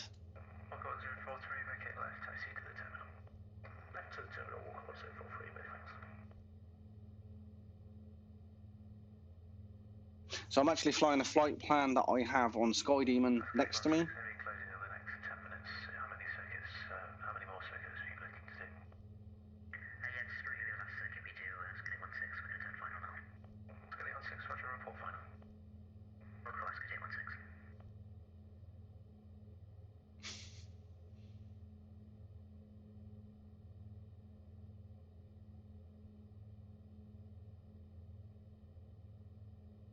So he's going to be closed before I get there, which is quite nice. It'd only be Bry's radar that I'd speak to. Give him a position, altitude, where we're heading to, and we're VFR. And that we've got, what is it, 3 souls on board? 2 souls. Oh no, yeah, 3 souls. Pilot. 2 passengers, one crew. So 3 POB. X amount of miles south of whichever VRP we wanted to use. Or we could even just say Warminster, which is probably what I would say.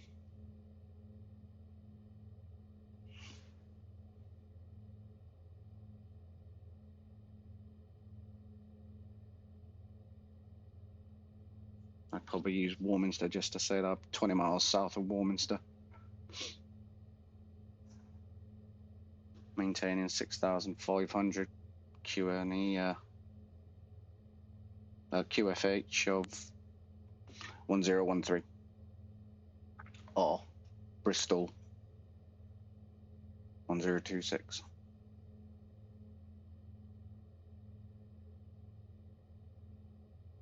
So we're just coming over land now.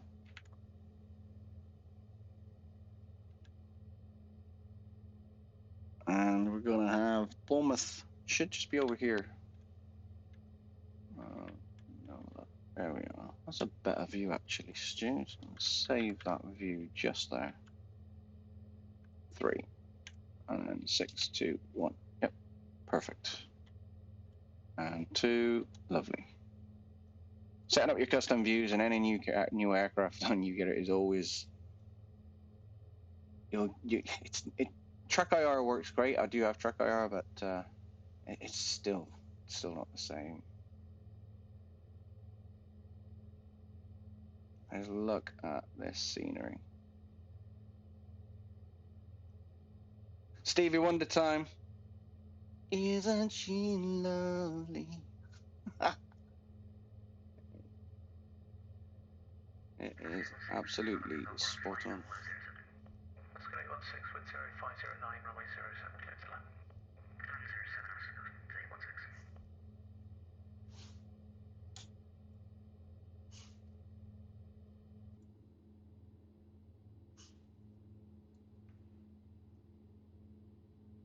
16. Superb, absolutely superb. So there we are. We're just going to go ahead and flick back the tank.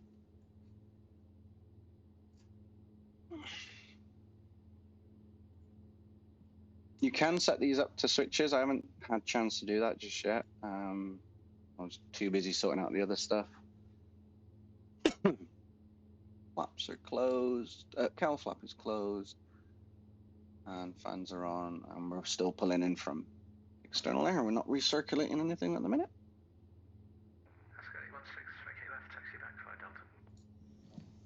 Let's see. Oh.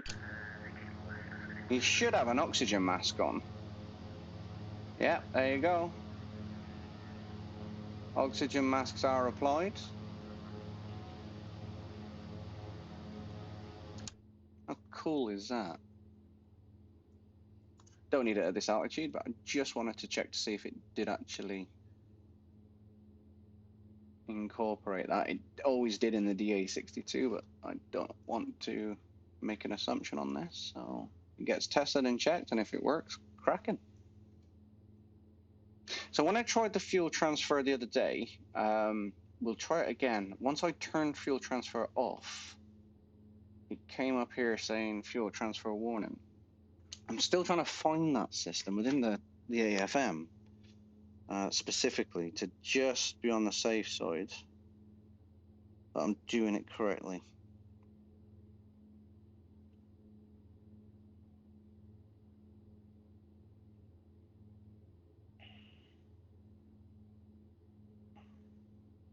So it is, yeah. Power lever up to 90%, maximum 2300 for the cruise. Trim as required. Enunciate as engine and system page just to monitor. Cowl flaps as and when required.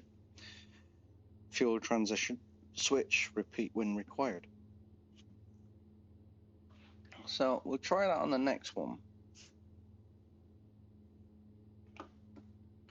And hopefully that indicator there, once you turn it off, will go off. If not, it could just be a bug. They're gonna have bugs. It's such a new aircraft. I mean, there isn't an update for it yet. I checked it earlier today before we started the stream. So it's definitely gonna have some little issues right now, and that's why a lot of people that I know and that I sim with won't purchase an aircraft until it's normally had 2 or 3 updates, and then once it's had those 2 or 3 updates, they'll go in and they'll buy it. All stations, bright approach closed. Continue Unicorn 128.8, bye. See ya, thanks. So we're already on 122.8. I haven't switched from that. We're just monitoring COM2 currently. And I'm using Volunta to just check to make sure that we're not we're not going to bust someone's airspace and see what other traffic there is around. Doesn't look like anyone there's on. So Briar's approach. Yeah. So it was Briar's approach that was checking on Bristol there.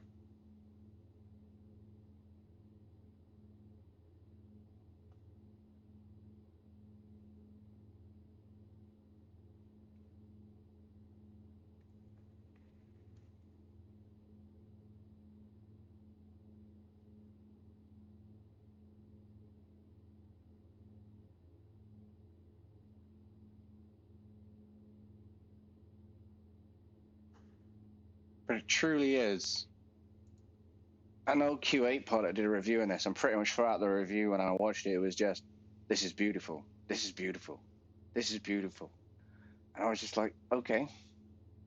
And then I went out and bought it straight away. I was like, you know what? I'm just going to go buy it. So I picked it up. And then as soon as I heard the engine start, I was like, oh, okay. And then I put power into that, and I was just like, wow. The sounds that they put into that initial 10-15 seconds of startup, it just absolutely had me. Flying it is super easy.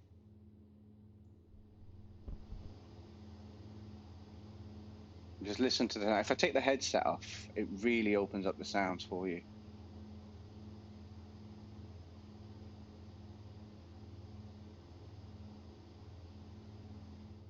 I'll be honest, I don't often do reviews of aircraft, because there's people in the simming community that have probably got bigger channels. But I've been flight simming for such a long time, and I thought, you know what? I'm gonna have to review this one because it's such a fantastic effort from Aerobask. It really is.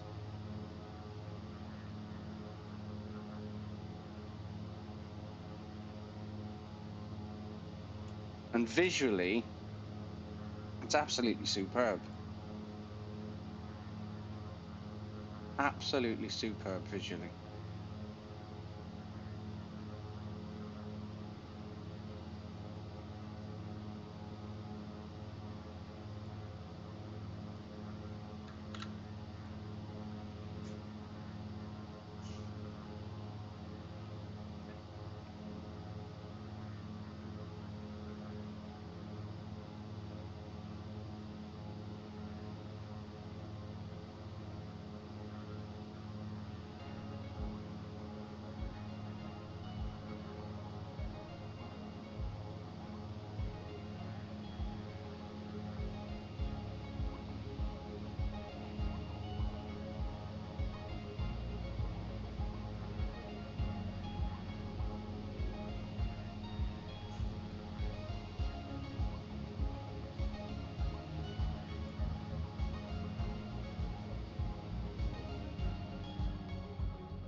Oh, she's a special bird. She really is.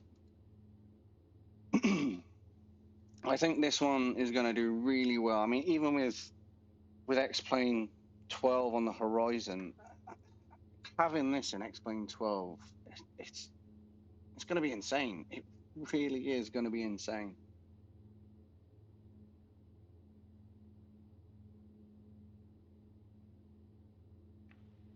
So we're just turning out now towards Westbury and then over to Trowbridge. So we've got Warminster coming up. Salisbury Plain. Oh, hang on. Salisbury Plain is just over here. SPTA. Oh. It's where all the British Armed Forces, armoured vehicles, Javelin anti-tank systems, tanks. And we also have the Parachute Regiment do their drops here too. And this is where we go and play. This is our training area, SPTA. You can see it just here. This DA here, this is all danger area up to, I think, about 6,000 feet or something silly. I say something silly. It is very possible that you will get up to those altitudes.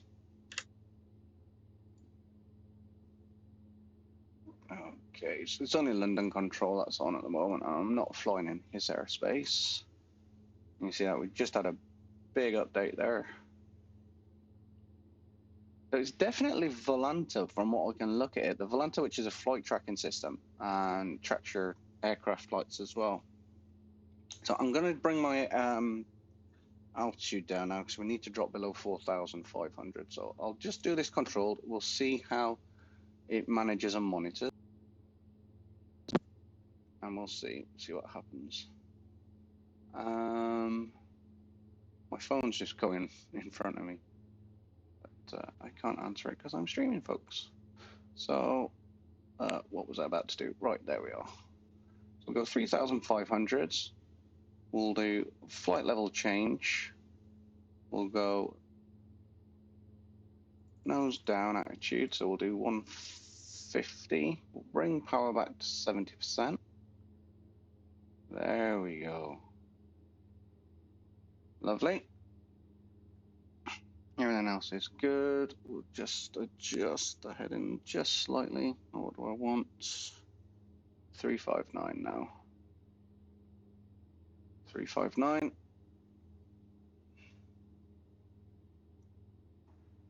And we want 3,500. 3,500 is just to stay.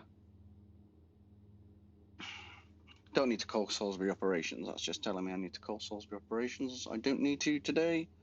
We're only coming over warmers, just scratching the side of it, which is absolutely fine. We're not over the actual route area.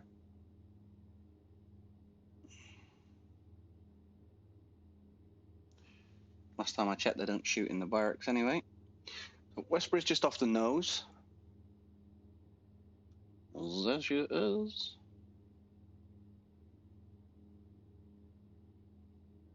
It's crazy. I used to be based here.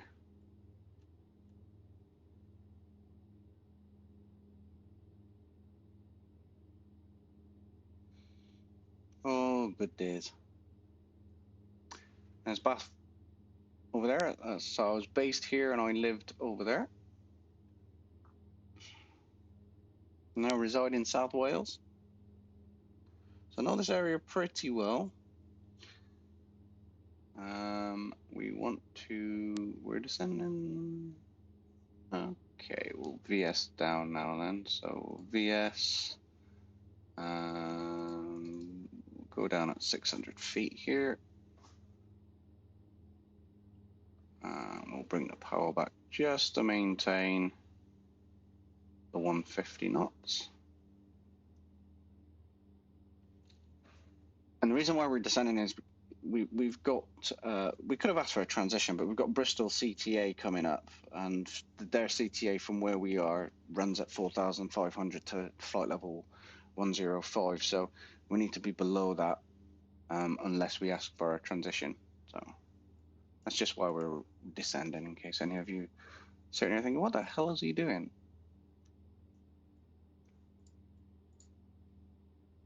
Get rid of that now. I'm not using this in here because I'm using the system next to me.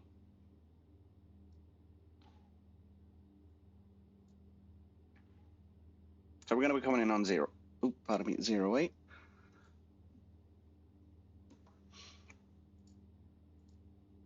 You see here, we'll go ahead and set 08. Oh, give me a second. I need to change that as well. We want 08.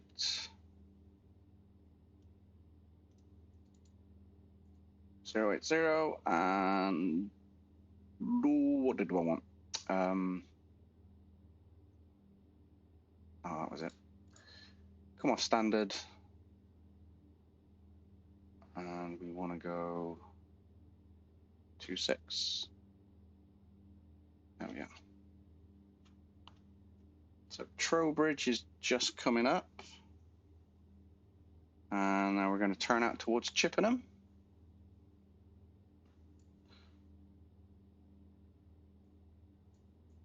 Zero 19.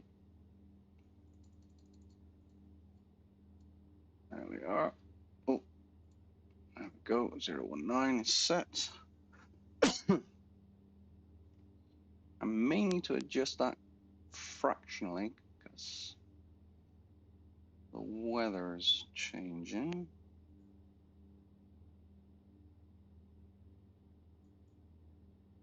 Two, 1.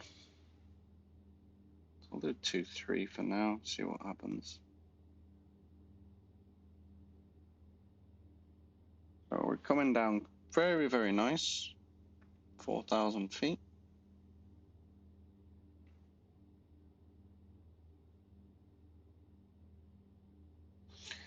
And we want 118.4.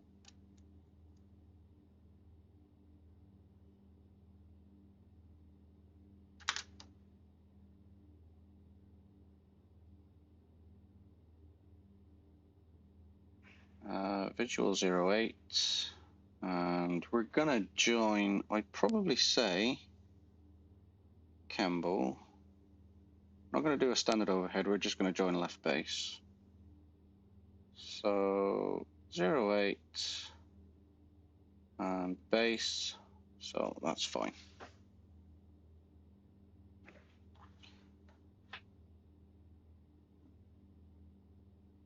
Here's Chippenham.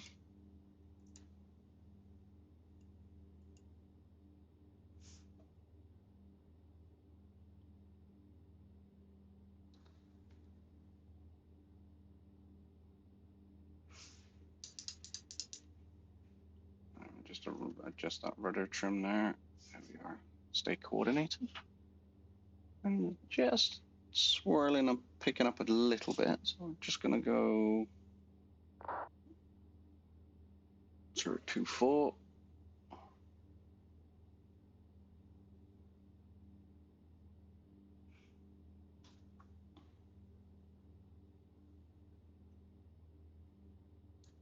Campbell traffic, DA50 Golf, Sierra Oscar Romeo Golf. We're currently 10 miles to the south, overhead Chippenham VRP. Inbound, we'll join right base for runway 08, Campbell. Oh, airspeed can stay where it is and just keep coming back nicely. It's not coming back too quick.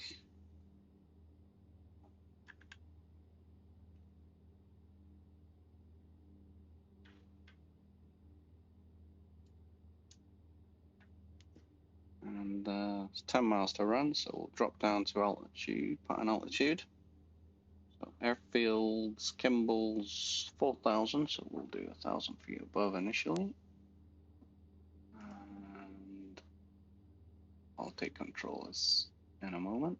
1,005. And then we want to go VS.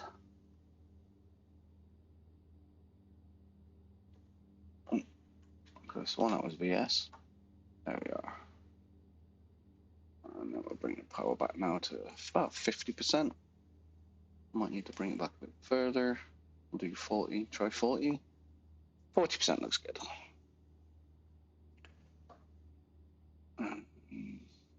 Malmesbury should just be up here.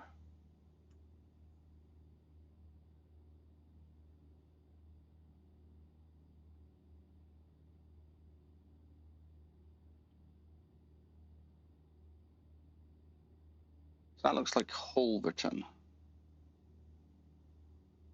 which is a disused airfield.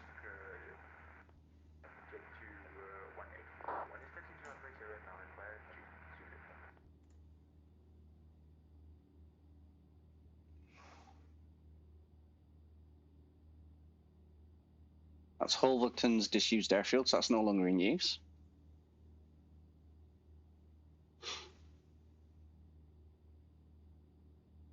Coming up here, we've got Malmesbury. So there's Malmesbury, and then we'll make a left turn to join left downwind.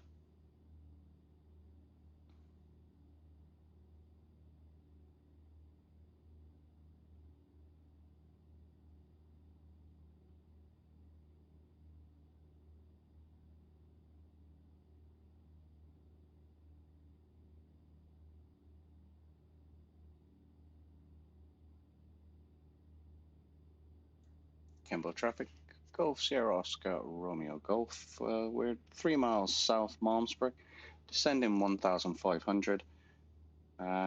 Inbound for runway 08 visual at Kemble.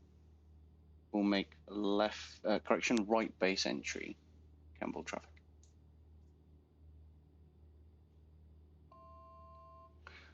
That's 1,000 to go, so power right back now. We want to just increase that, yes.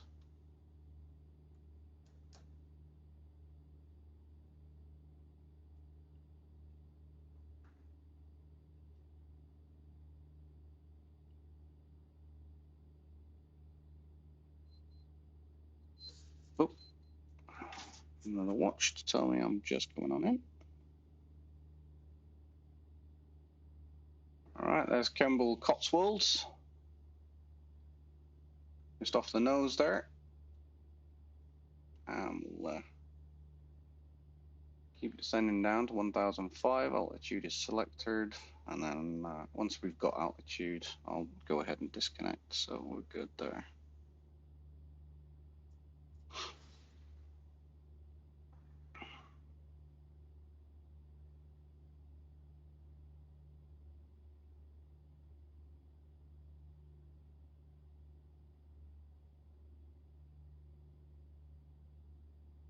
Okay, that's 1,000 feet. So field elevation's 1,000. Light aircraft pattern altitude's 1,000 feet.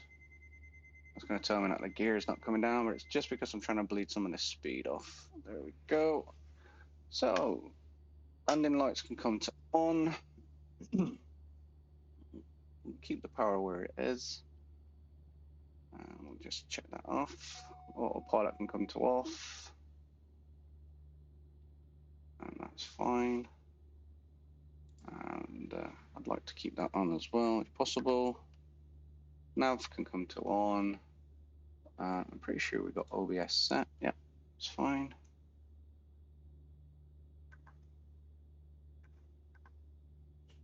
Nav button doesn't want to work. Okay. It's not a big issue. We're visual anyway, so we're just going to trim that. There we are.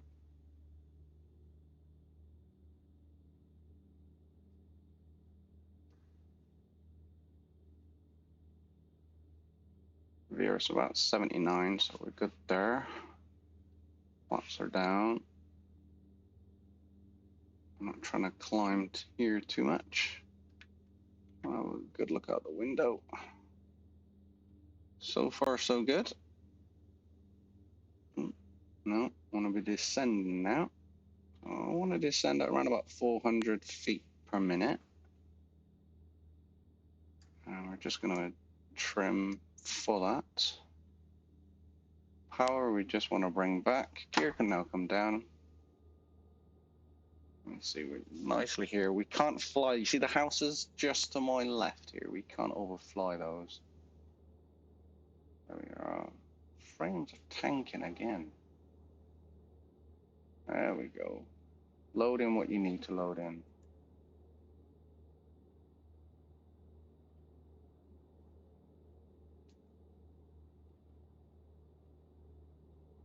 A bit high, so we're just going to bring the power right back. And then flaps on. Just check the winds. So the winds are going to try and push us through if we aren't too careful here.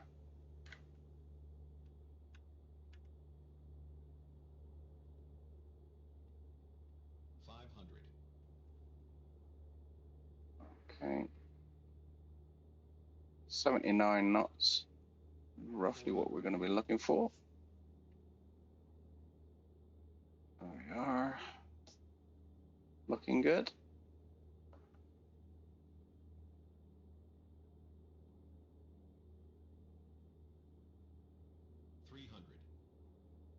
Okay.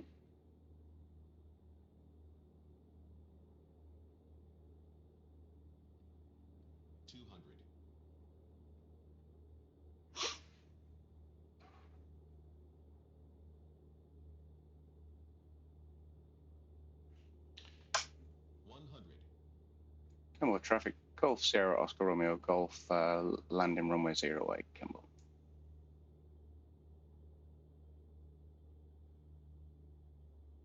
Right to the end of the runway. Hold the nose. There we go.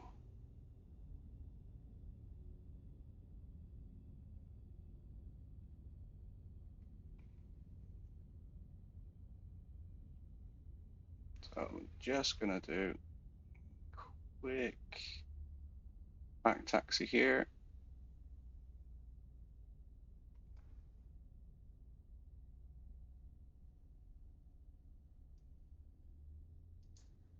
Camel traffic, Golf Sierra Golf, back taxi, runway 08, exit at Bravo 1, and we'll be taxiing back to Woodside Apron, Kemble.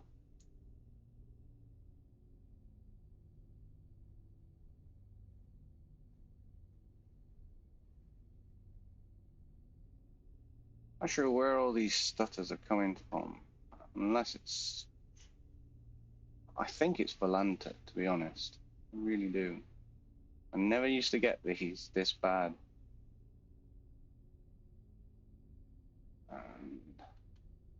And taxi on down here. You can see we've got nice jet there. And we'll have a little look at the landing just to see how it looked. Felt fine around about 2.5. It does land a little bit flat. It's got a pitch attitude for landing of 2.5, positive 2.5 degrees. So it's not huge if you think it's just here.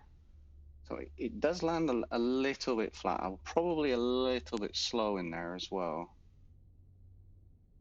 79.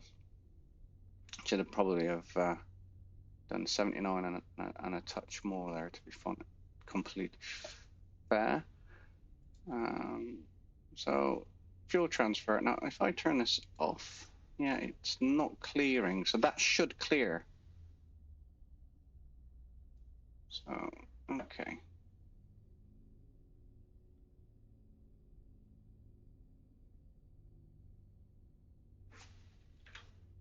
I'll give this a turn around, clean it up. Flaps are up. Ooh.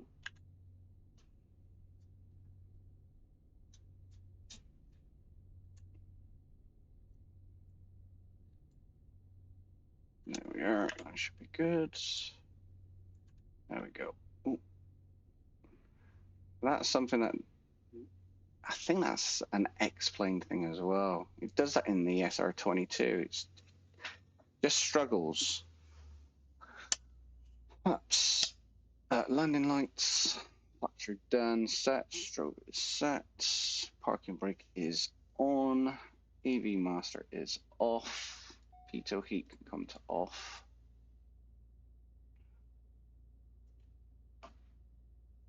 Fans to off. All non-essential electrics. Heating system cold. Circulation air to set.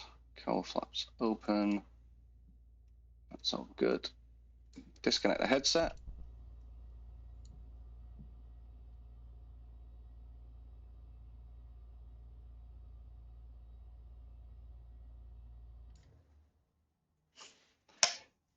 Rest of the lights to off. And just check, make sure everything's done. Close the cowl flaps now.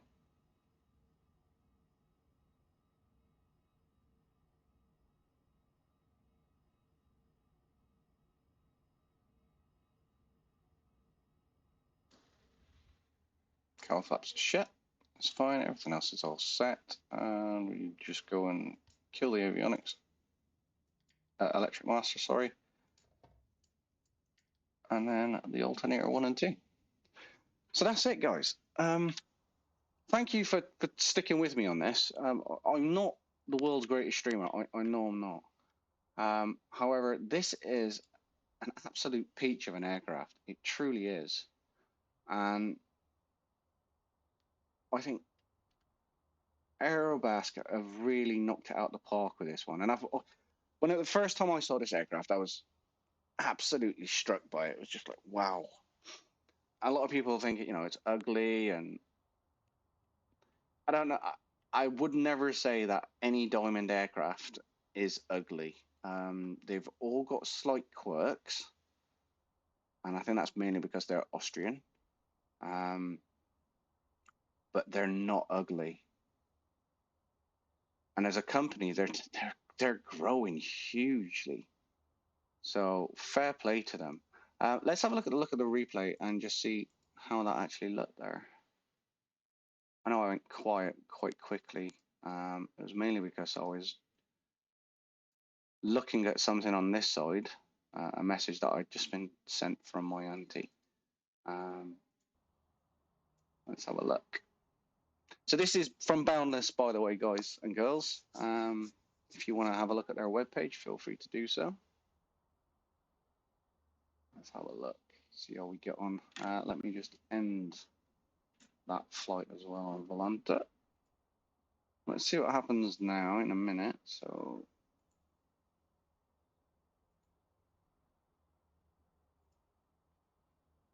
there we are.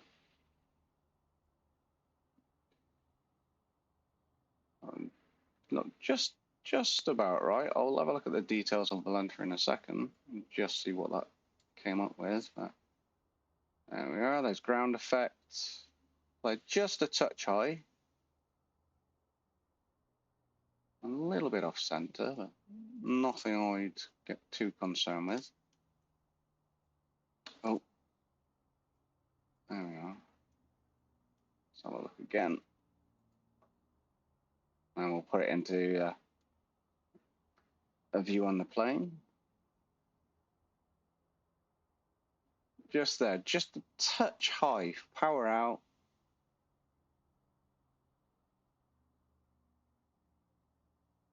Probably about 2.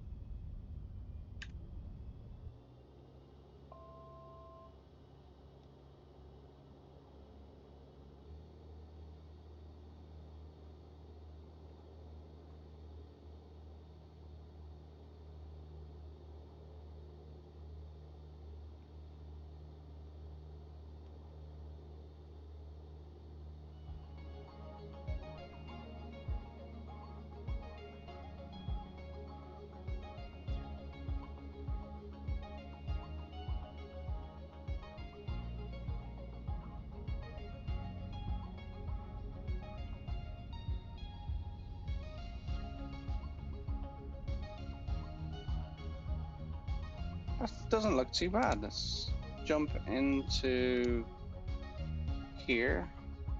Just have to quickly reset that again. Where were we? There we are.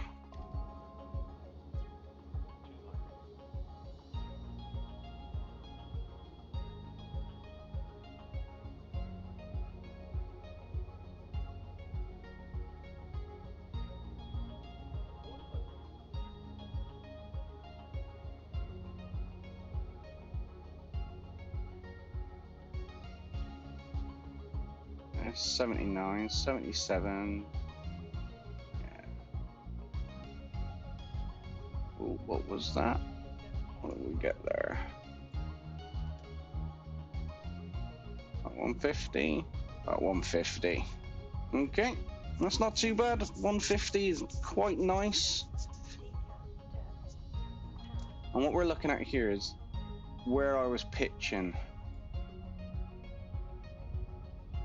Perfect. Just there, 2.5. Oh, bit high. That,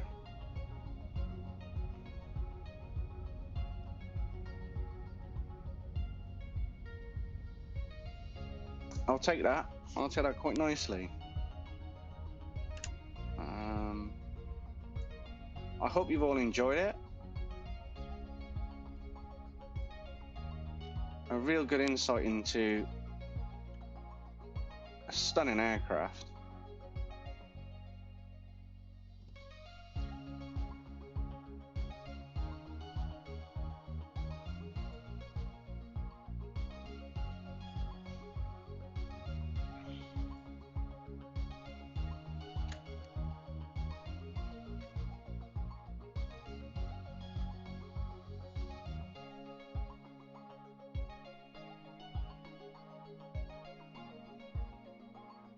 So until the next one, and fingers crossed, I'll be back flying soon.